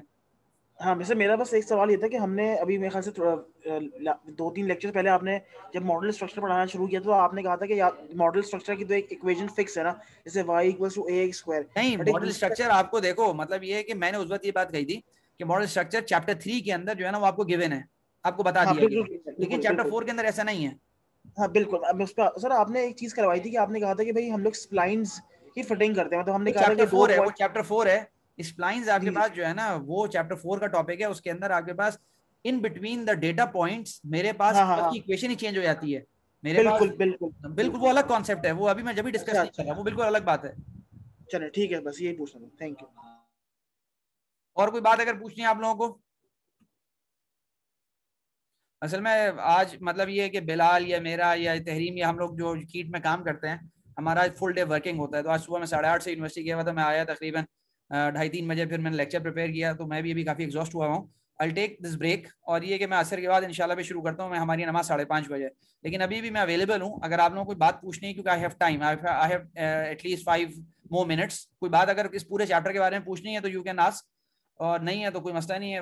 विल रिज्यूम आफ्टर असर इंशाल्लाह। अच्छा एक और चीज पूछनी थी। हाँ बिलाल। अच्छा ट्रांसफॉर्म जो वो था ट्रांसफॉर्म वाला जो ली स्क्वायर था, उसमें सिर्फ 2 केसेस थे, जैसे y = ax² है।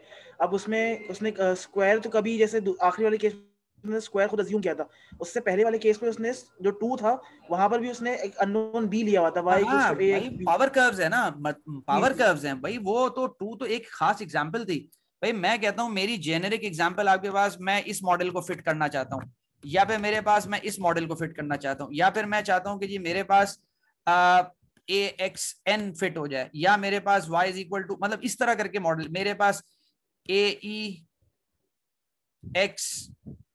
इस तरह करके फिट हो जाए। मतलब ये सारे वो मॉडल्स हैं जो मैं फिट कर सकता हूँ। तो वो कहता है कि भाई अगर आपके पास, अगर आप ट्रांसफॉर्मेशन अप्लाई करते हैं, इधर अप्लाई करते हैं या आप इधर अप्लाई करते हैं, तो आप देखें आपका डेटा अगर मतलब ये कि स्ट्रेट लाइन में आ जाता है तो बहुत अच्छी बात है, तो आप स्टैंडर्ड फॉर्मूलाज अप्लाई कर सकते हैं। वो ये मतलब है यहाँ पे, ये पावर कर्व्स हैं सारे। अच्छा सर एक और सवाल है पर पता नहीं अजीब सा ना हो। वो हमने जैसे ये इक्वेशन है y = axn, तो इस पे हम दोनों साइड्स पे ln लगा के इसको हम लोग ये एक्सपैंड करते हैं, हमारे पास वो y = mx + c पर उसको हम मैप कर देते हैं। सही है। अब अगर जैसे ये मिड टर्म में भी सवाल आया था, इसमें ऑलरेडी ln मौजूद था, हाँ मतलब हाँ, अगर तो क्या उसको हम ट्रांसफॉर्म, उसको डायरेक्ट हम y = mx लेके करेंगे, उसको उसको किस तरीके से, वो थोड़ा सा अगर समझा डिपेंड सके हम। करता है बिलाल, सिचुएशन पे डिपेंड करता है वो सवाल। मैंने अभी मतलब ये कि वो अभी मिड टर्म को मुझे चेक करना है, लेकिन अगर ऑलरेडी अगर अच्छा एलन मौजूद है, दोबारा आप एलन उस पर नहीं लगाते। बिल्कुल बिल्कुल। और चलो बस ठीक है ट्रांसफॉर्मेशन का मेजर ऑब्जेक्टिव ये है, वो अभी चैप्टर 4 के अंदर बात और डिटेल में आएगी। उसका मेजर ऑब्जेक्टिव ये होता है कि जी मेरे पास अगर डेटा जो है ना वो कुछ अच्छी फॉर्म में नहीं है, इस तरह करके डेटा है, तो हो सकता है कि ट्रांसफॉर्मेशन करने के बाद मेरा डेटा कुछ तमीज का हो जाए। बिल्कुल ये बिल्कुल। मेजर ऑब्जेक्टिव होता है कि जी मैं स्ट्रेट लाइन फिट कर दूंगा और फिर मेरे पास लेट्स सपोज एलन बाय हो जाएगा और यहाँ पे मेरे पास कुछ और हो जाएगा। सही है, ऑब्जेक्टिव ये होता है ट्रांसफॉर्मेशन का कि डेटा मेरे पास स्ट्रेटन आउट हो जाए बेसिकली। मतलब मॉडल पैरामीटर्स हम लोग निकाल सकें उसको बेसिकली, हाँ मॉडल पैरामीटर्स कंप्यूट कर सकें, क्योंकि मॉडल हाँ हाँ स्ट्रक्चर तो बिल्कुल, हमें मॉडल दिया हुआ था। पैरामीटर्स फिर हम कंप्यूट कर सकें, बिल्कुल ये बात है। चलिए ठीक, जज़ाकल्लाह। ठीक है, वील टेक अ ब्रेक, और फिर ये कि इंशाल्लाह वील रिज्यूम आफ्टर असर इंशाल्लाह इंशाल्लाह। ठीक है, बस अभी मैं थोड़ी देर में अटेंडेंस भी ले लेता हूँ। ये मोहसिन आ रहे हैं, आप पहले वाले सेशन में थे या अभी आप ज्वाइन कर रहे हैं?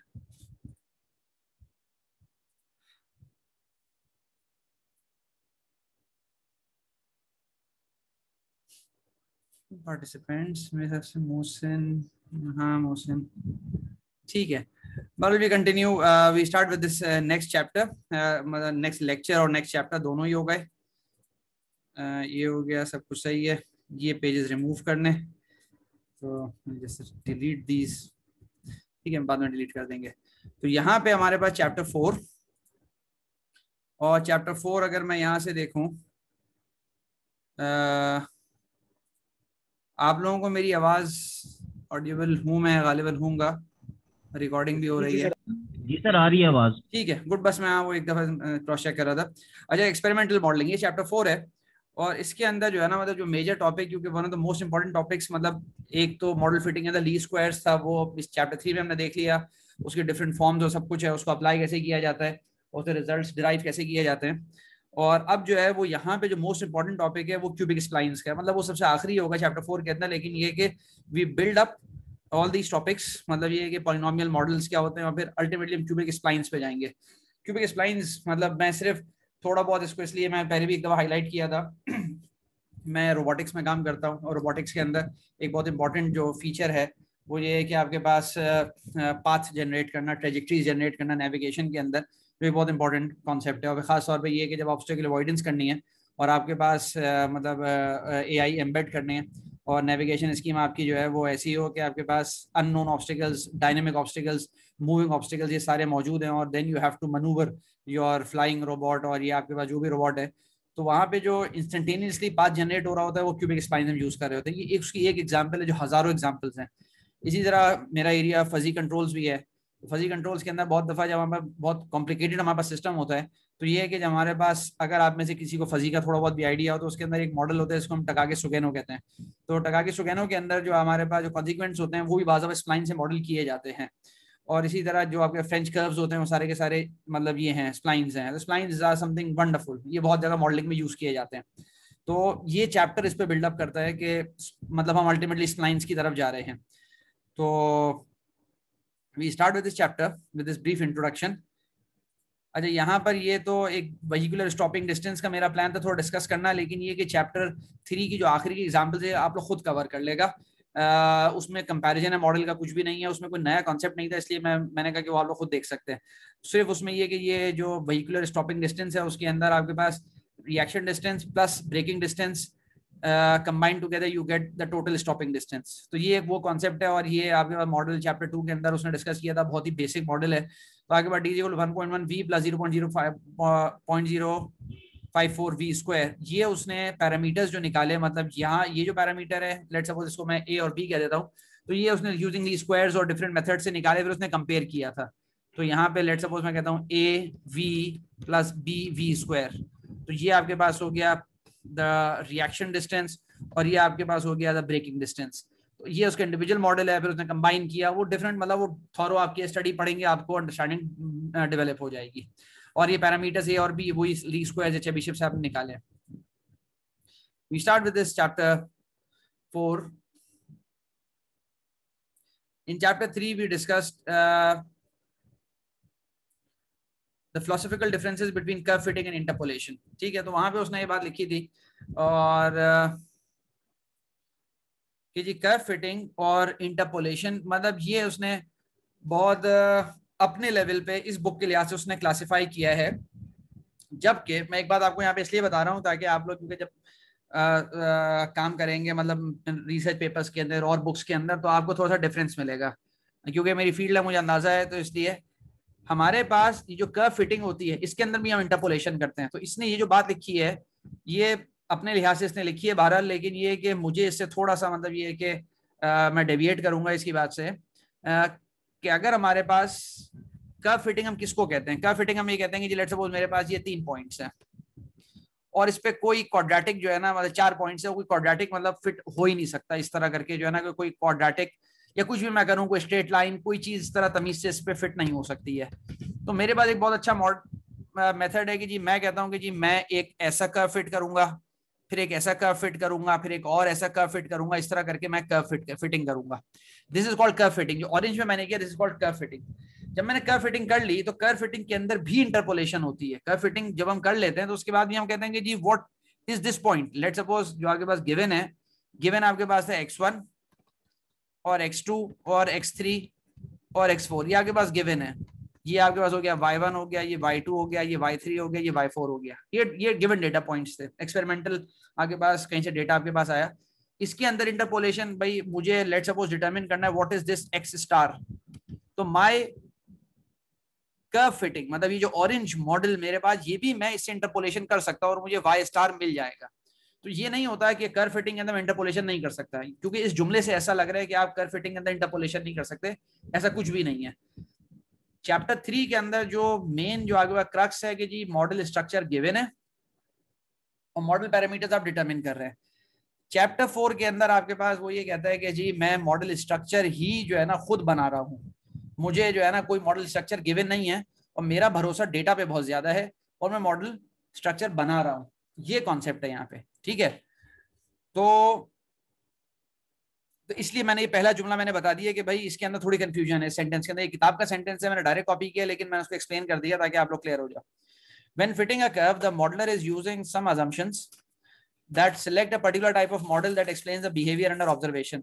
भाई फॉर एग्जांपल आपको पता है कि अंडरलाइंग जो आपके पास फिनोमिना है, ये आपके पास जो है ना ये एक्सपोनेंशियल बिहेवियर, ये कोई एक्सपोनेंशियल डिके है, मुझे पता है, तो मैं उसी तरह का मॉडल फिट करने की कोशिश करूंगा डेटा पर। ये बात है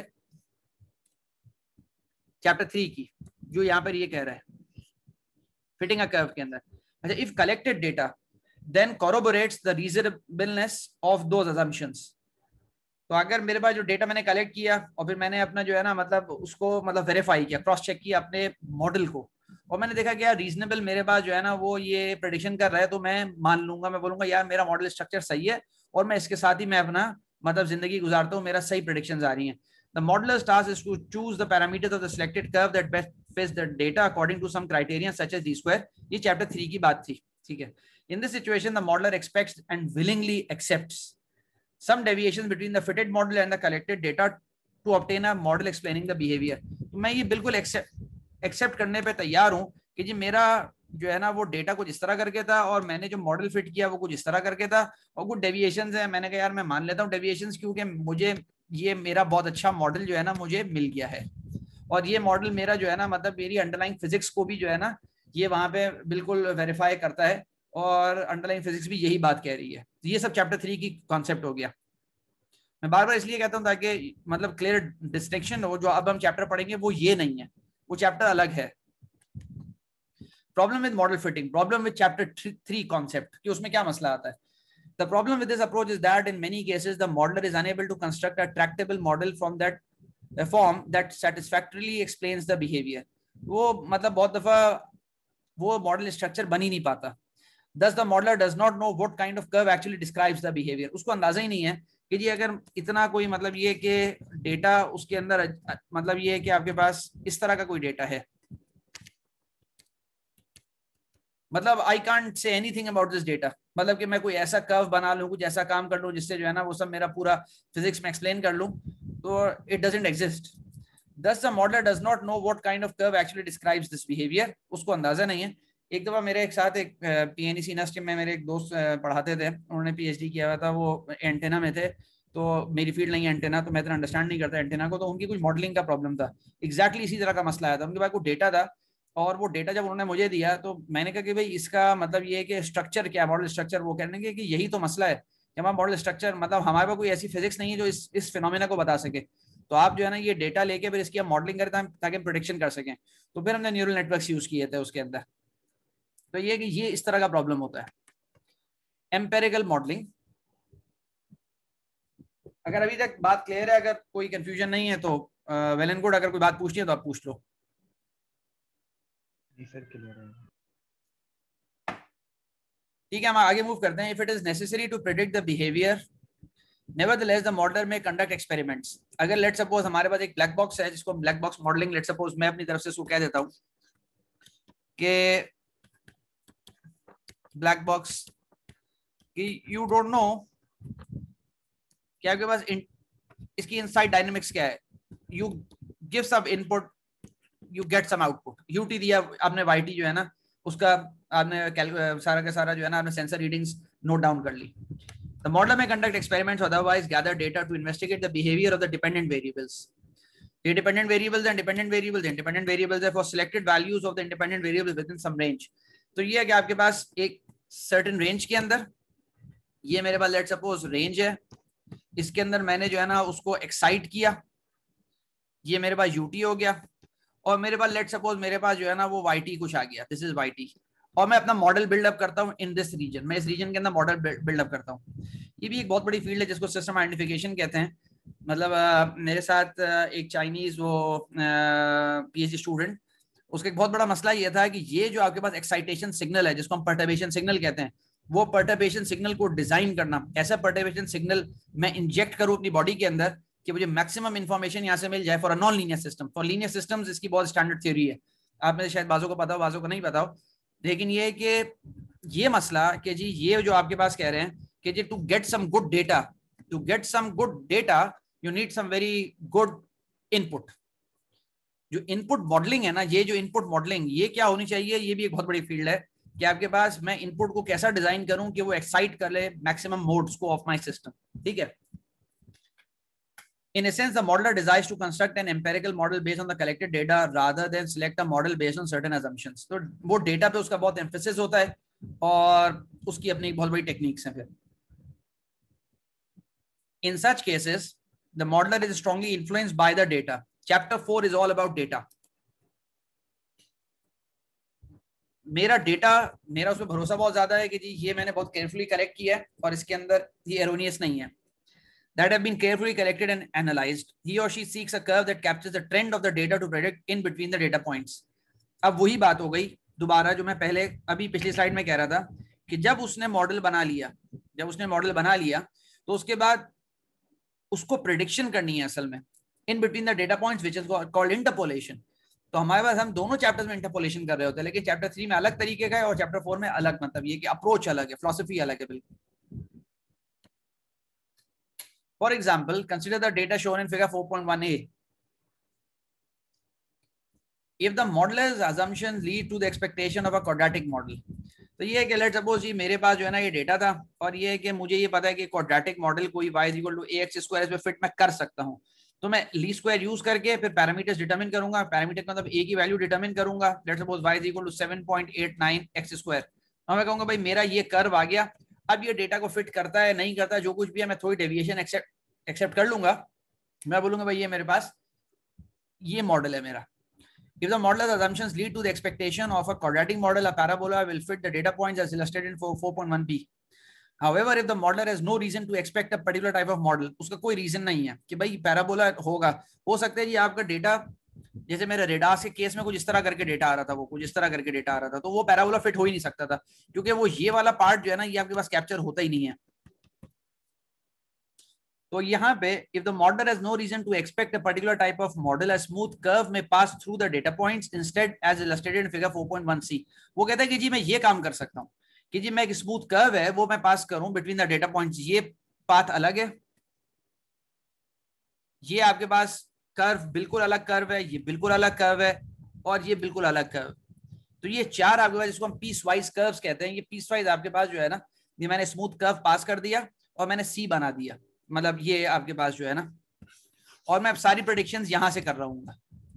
तो ये देखने में बहुत शानदार लगता है कि अगर मैं ऐसा काम करूं ये बहुत ही जबरदस्त चीज है एज कम्पेयर टू बी जिसके अंदर मेरा मॉडल स्ट्रक्चर है। लेकिन यहाँ पर मसला ये है कि मेरे पास कोई एक यूनिफाइड मेरा मॉडल नहीं होता, ये आप आगे समझ जाओगे इस चीज में। मेरे पास हर पोर्शन का अलग मेरे पास मॉडल आ रहा होता है स्प्लाइंस के अंदर, वो मेरे लिए एक मसला बनता है। हम आगे चलते हैं यहाँ पे। तो ये चैप्टर 3 और चैप्टर 4 का मेजर डिफरेंस है। आई राइट हियर चैप्टर 3 और चैप्टर 4। अच्छा, यहाँ पे उसने एक एग्जांपल ली और फिर उसने एक कॉन्सेप्ट उसने एक्सप्लेन करने की कोशिश की, harvesting in the Chesapeake Bay and other one term models. मतलब उसने बेसिक सा जो है ना लिया और फिर वो अपने एक कॉन्सेप्ट उसने एक्सप्लेन किया। Let's consider a situation in which a modeler has collected some data but is unable to construct an explicative model। अब वो डेटा तो उसने गैदर कर लिया लेकिन वो नहीं बना पा रहा कोई भी एक मॉडल जो पूरे फिनोमेना को एक्सप्लेन करे। यहाँ पे वो कहता है in 1992 the Daily Press, a newspaper in Virginia, reported some observations data collected during the past 50 years on harvesting sea life in the Chesapeake Bay। We will examine several scenarios using observations from harvesting bluefish, harvesting blue crabs by the commercial industry। अब यहाँ पे सब बात ये है कि भाई आपके पास डेटा कुछ गिवन है, उस डेटा को प्लॉट हमने करना है और उसके बाद उस पर हमने मॉडल फिटिंग करनी है। Table 4.1 shows the data we will use in our one-term model। ये मेरे पास जो है 1940s से लेके 1990s तक ये जो ना हर 5 साल के बाद इन्होंने डेटा गैदर किया। तो ब्लू फिश आपके पास ये आ गई और ब्लू क्रैब्स आपके पास ये आ गए, ठीक है। तो ये 50 साल का डेटा इन्होंने पब्लिश किया। A scatter plot of harvesting bluefish versus time is shown in figure 4.2। और आपके पास ब्लू क्रैब्स का 4.3 के अंदर है। तो अब यहाँ पे थोड़ा सा अगर आप गौर से देखो इसको, ये 4.2 का डेटा है। अब इसके अंदर जो ट्रेंड है, इसका ये ट्रेंड आपके पास, ये ट्रेंड आ रहा है, ये आपके पास ट्रेंड है,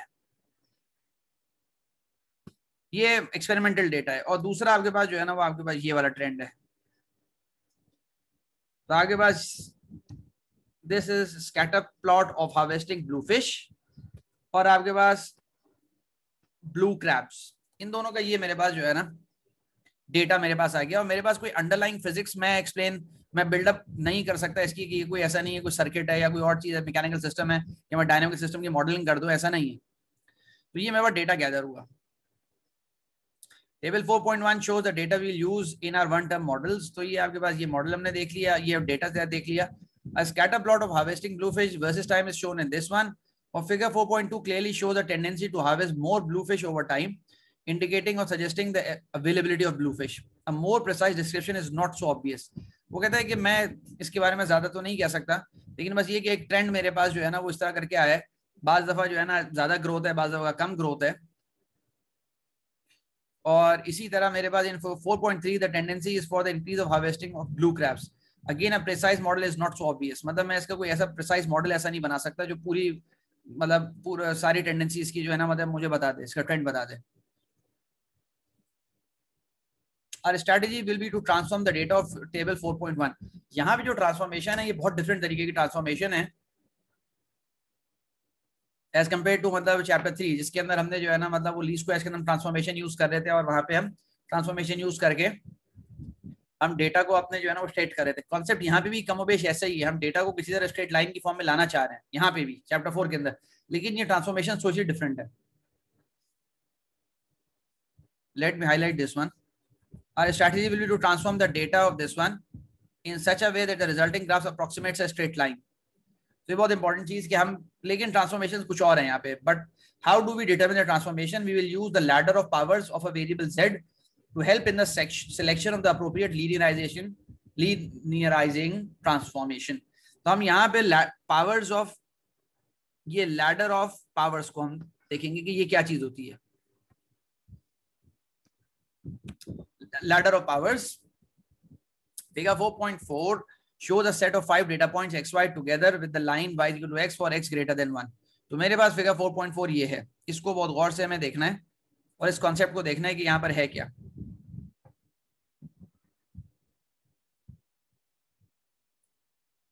इसके अंदर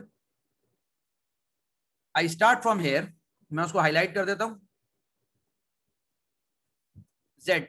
Z का मतलब यहाँ पे simple, let me write very clearly कि जी मैं कहता हूं y is equal to x, मैं इसकी बात कर रहा हूं। Z का सिंपल मतलब यहाँ पर ये है।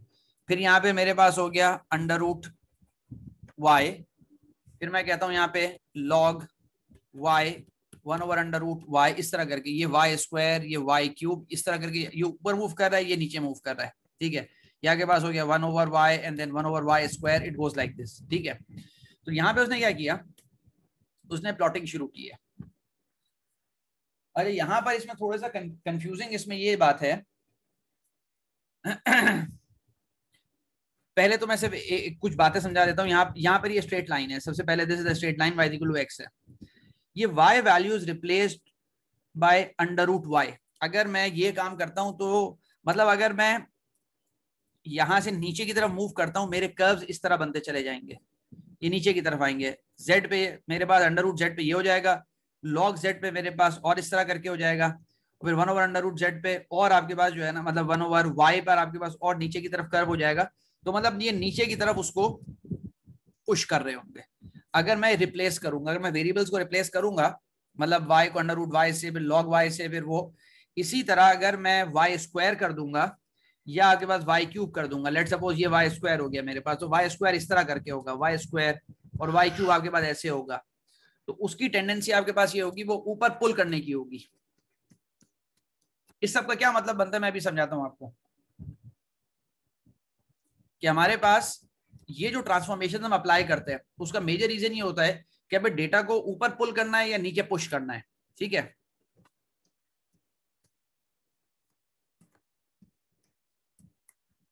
ये डेटा को ऊपर या नीचे पुल या पुश कैसे किया जाता है। जैसे फॉर एग्जांपल यहां पर है, ये डेटा मेरे पास ऊपर की तरफ जा रहा है, लेट सपोज मैं इसको नीचे पुल करना चाह रहा हूं, तो आई डू सम ट्रांसफॉर्मेशन जो आगे पास को नीचे पुल करेगी। और अगर मेरे पास डेटा, लेट सपोज आपके पास कोई ऐसा डेटा है,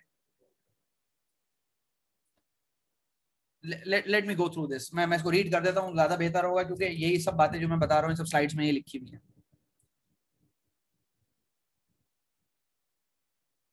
Suppose we change the value of y of each point to under root y, this procedure yields a new relation y is equal to under root x.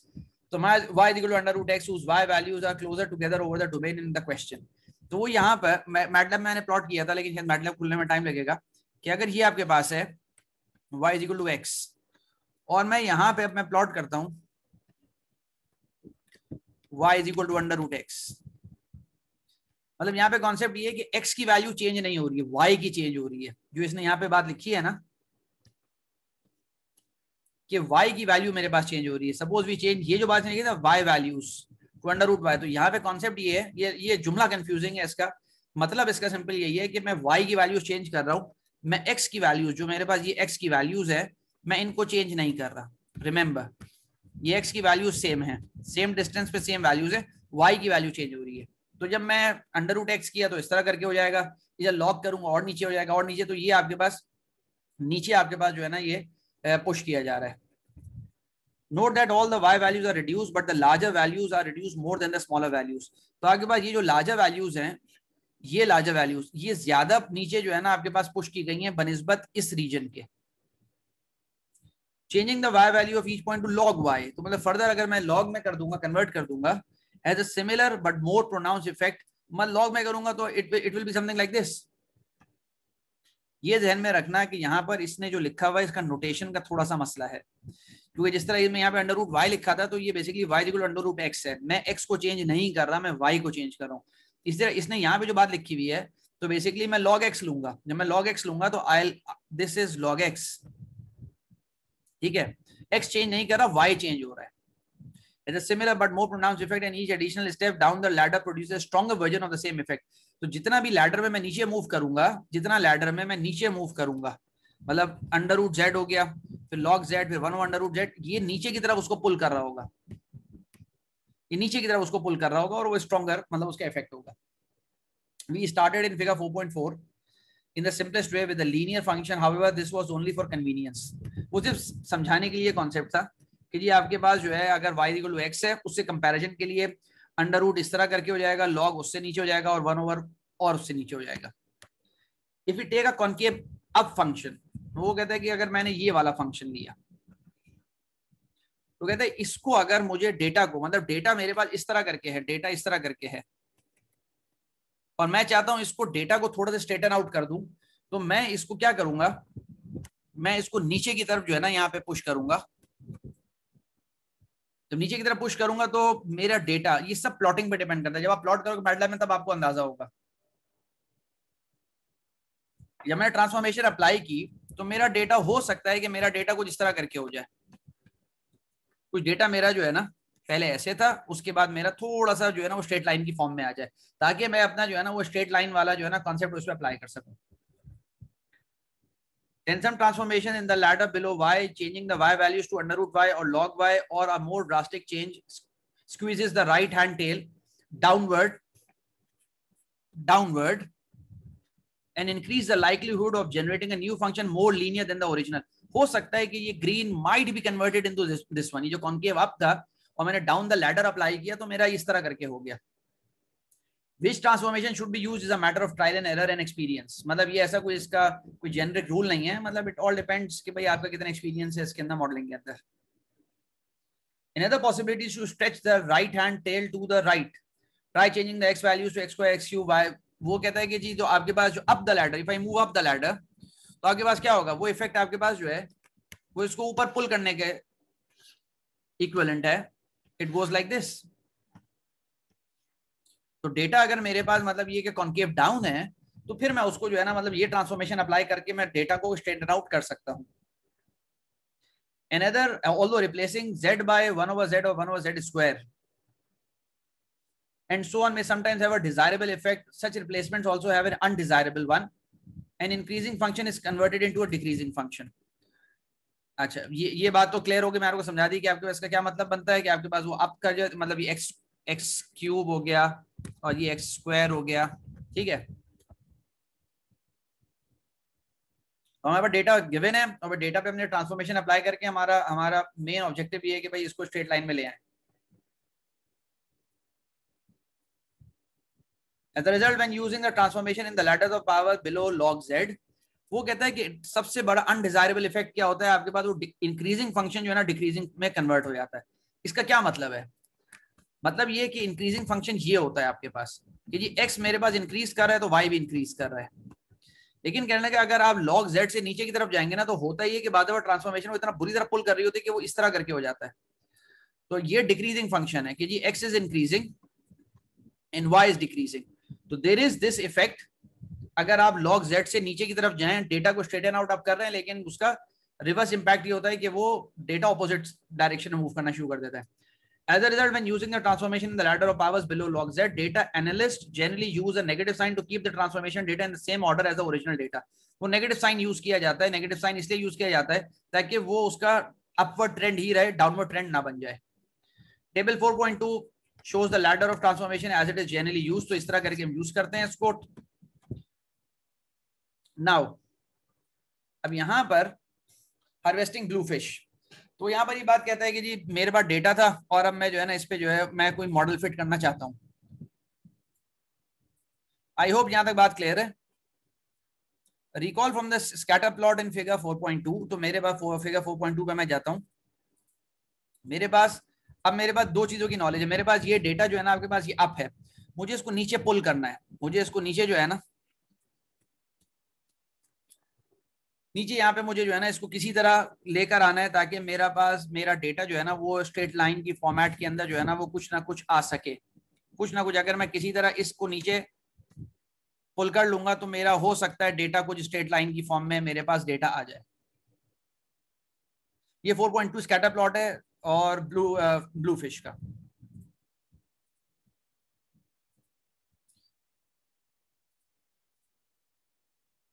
Recall from the scatter plot in figure 4.2 that the trend of the data appears to be increasing and concave up. Using the ladder powers to squeeze the right hand tail downward, we can change y values by replacing y with log y or other transformations down the ladder. Another choice would be to replace x with x square or x cube values or other power up the ladder. We will use the data displayed in figure table 4.3 where 1940 is the base year of x is equal to 0। तो आपके पास table 4.3 मैंने use किया, ये table 4.3 है, तो इसको मैंने base year ले लिया, 0 से लेके 10 तक हो गया x की, और ये मेरे पास y की वैल्यूज हैं। और यहाँ पे उसने कहा we will use the data this one. We begin by squeezing the right hand tail rightward by changing x to various values going up the ladder. उसने ये किया। अब सीधी बात है, यहाँ पे मैं ये वैल्यूज यूज करूंगा तो ये और ऊपर पुल करेगा। None of this transformation results in a linear graph. ये नजर आ रहा है, क्लियर बात है कि ये डेटा ऑलरेडी ऐसे आप उसको ऊपर पुल करेंगे तो कभी लीनियर नहीं होगा। तो मैं काम करूंगा, मैं ये वाला अप्लाई करूंगा। None of these transformation results in a linear graph. We change the values to under root y and log y going down the ladder. Both under root y and log y plots versus x appeared more linear than the transformation. ये चीज जो yellow में highlight हुई है, ये इसने graphically show नहीं की है, आप लोग मैटलैब में इजीली प्लॉट कर सकते हो। तो वो कहता है कि ये दोनों जो है ना, मतलब या फिर मैं लॉग यूज करूं या फिर मैं स्क्वायर रूट यूज करूं, दोनों के अंदर मेरे पास जो है ना वो लीनियर, मतलब मेरे पास डेटा पॉइंट हो रहे थे। वो कहता है जब मेरे पास लीनियर होता है, we choose a log y versus x model, we fit with least squares the model of the form. वो कहता है कि यहाँ पे अब मैंने क्या किया कि जब मेरे पास डेटा कुछ इस तरह करके आ गया तो now what I will do, I will fit a line. वो लाइन मेरे पास जो है ना वो आपके पास उसका अब ये मॉडल स्ट्रक्चर है, ये मैंने मॉडल स्ट्रक्चर चूज किया। तो चैप्टर 3 के अंदर ये बात नहीं गिवन थी, चैप्टर 4 के अंदर ये बात बताई जा रही है कि आप मॉडल स्ट्रक्चर चूज कैसे करते हैं। तो you choose this model structure. जब ये चूज कर लिया, इसके बाद अगला काम मैंने क्या किया, सिंपल, इसमें मैंने लीस्ट स्क्वायर्स अप्लाई किया and I get these numbers. ये मैं लीस्ट स्क्वायर्स अप्लाई किया and obtain the following estimated curve. Least squares apply करो, चेबीशेव अप्लाई करो, ट्रांसफॉर्म लीस्ट स्क्वायर, कुछ भी मतलब लीस्ट स्क्वायर्स अप्लाई करो। Where x is the base year and this one, y is measured this one, using the property that y is equal to log n if and only if 10y is equal to n. Simple, मतलब इसको transform किया और कुछ भी नहीं है। तो ये मेरे पास मॉडल हो गया और ये मेरे पास जो है ना मैंने प्लॉट किया। यहाँ पर उसने जो चैप्टर 3 से आगे बिल्डअप किया है, उसने यहाँ पे मॉडल स्ट्रक्चर को चूज करने का आपको एक मेथड बताया है कि मॉडल जो स्ट्रक्चर है वो आप किस तरह चूज कर सकते हैं। इसी तरह जो अगला वाला आपके पास है कि जी यहाँ पे जो आपके पास ब्लू क्रैब्स आपके पास है, ब्लू क्रैब्स के अंदर आपके पास डेटा इस तरह करके था। वो कहता है कि जी मेरे पास, एक मिनट, पार्टिसिपेंट्स 22, मुझे असल में अटेंडेंस लेनी थी, अटेंडेंस मैंने ली नहीं है और ये मेरे साथ पार्टिसिपेंट्स और कम हो गए, पहले 24 थे गालिबन जो है। तो just let me finish this lecture, फिर मैं अटेंडेंस ले लेता हूँ। अच्छा, as previously stated we can attempt to linearize these data by changing y values to y square और y cube, हम ये करके देख सकते हैं। और to others moving up the ladder after several experiments, सीधी बात है भाई, आप जो है ना मुख्तलिफ मतलब MATLAB के अंदर प्लॉटिंग करके देखेंगे कौन सा ज्यादा आपको बेहतर लग रहा है। we choose to replace the x values with delta x with the square root of x. This squeezes the right hand tail to the left. We provide a plot of y versus under root x, और आपके पास यहाँ पर ये plot आ गया उसका, ये under root x हो गया और आपके पास ये y हो गया, और इसके अंदर कुछ ना कुछ एक लीनियर फॉर्म वो कहता है कि जी मेरे पास इस तरह करके।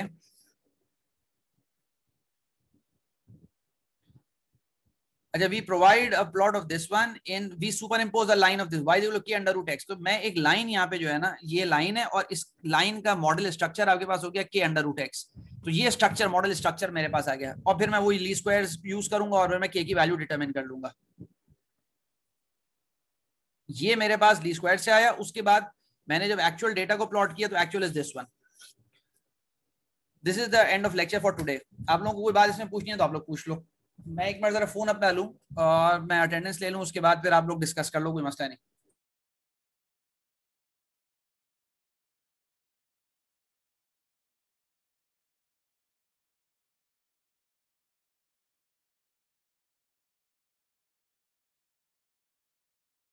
आई थिंक मेरा फोन अभी जो है ना वो बच्चा मैं सबसे ले गया शायद। आप लोग पूछ लें, मैं अटेंडेंस, मैं इसको स्क्रीनशॉट ले लेता हूँ,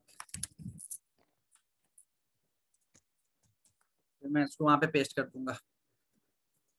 स्निपिंग टूल,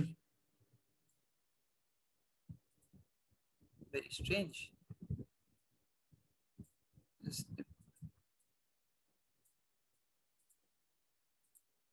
ठीक है,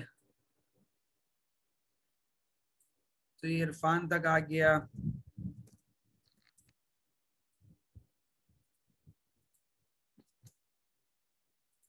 ठीक है, इसके बाद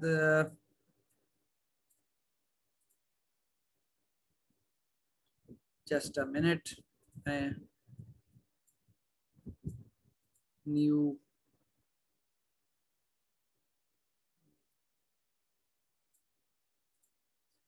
ठीक है। आई होप आप लोग बैठे हुए हैं, क्योंकि मुझसे कोई मतलब ये कि कम्युनिकेट कोई नहीं कर रहा है, तो मुझे अंदाजा नहीं आप लोग हैं कि नहीं है, लेकिन अटेंडेंस मैंने ले ली है। सर बैठे हुए हैं, सर बैठे हुए हैं। सही है, हाँ सर हैं। कोई बात पूछनी है, ये अटेंडेंस आप लोगों को विजिबल होगी वर्ड पर, ये फिर मैं अपडेट कर दूंगा इंशाल्लाह। आप लोग कोई बात अगर पूछनी है तो आप पूछ लें। अब मतलब चैप्टर 4 में आगे का जो कॉन्सेप्ट है, मतलब ये तो उसका बिल्कुल बेसिक था कि स्ट्रक्चर में डिटरमिन करें। आगे फिर वो पॉलिनोमियल्स की बात करेगा कि पॉलिनोमियल आपके पास उसका क्या एडवांटेज है, डिसएडवांटेज है, फिर वो अल्टीमेटली स्प्लाइन्स पे जाएगा। तो ये चैप्टर तकरीबन इस तरह करके मतलब ये कि आगे चलेगा। आप लोगों की बात अगर पूछनी है तो आप पूछ लें।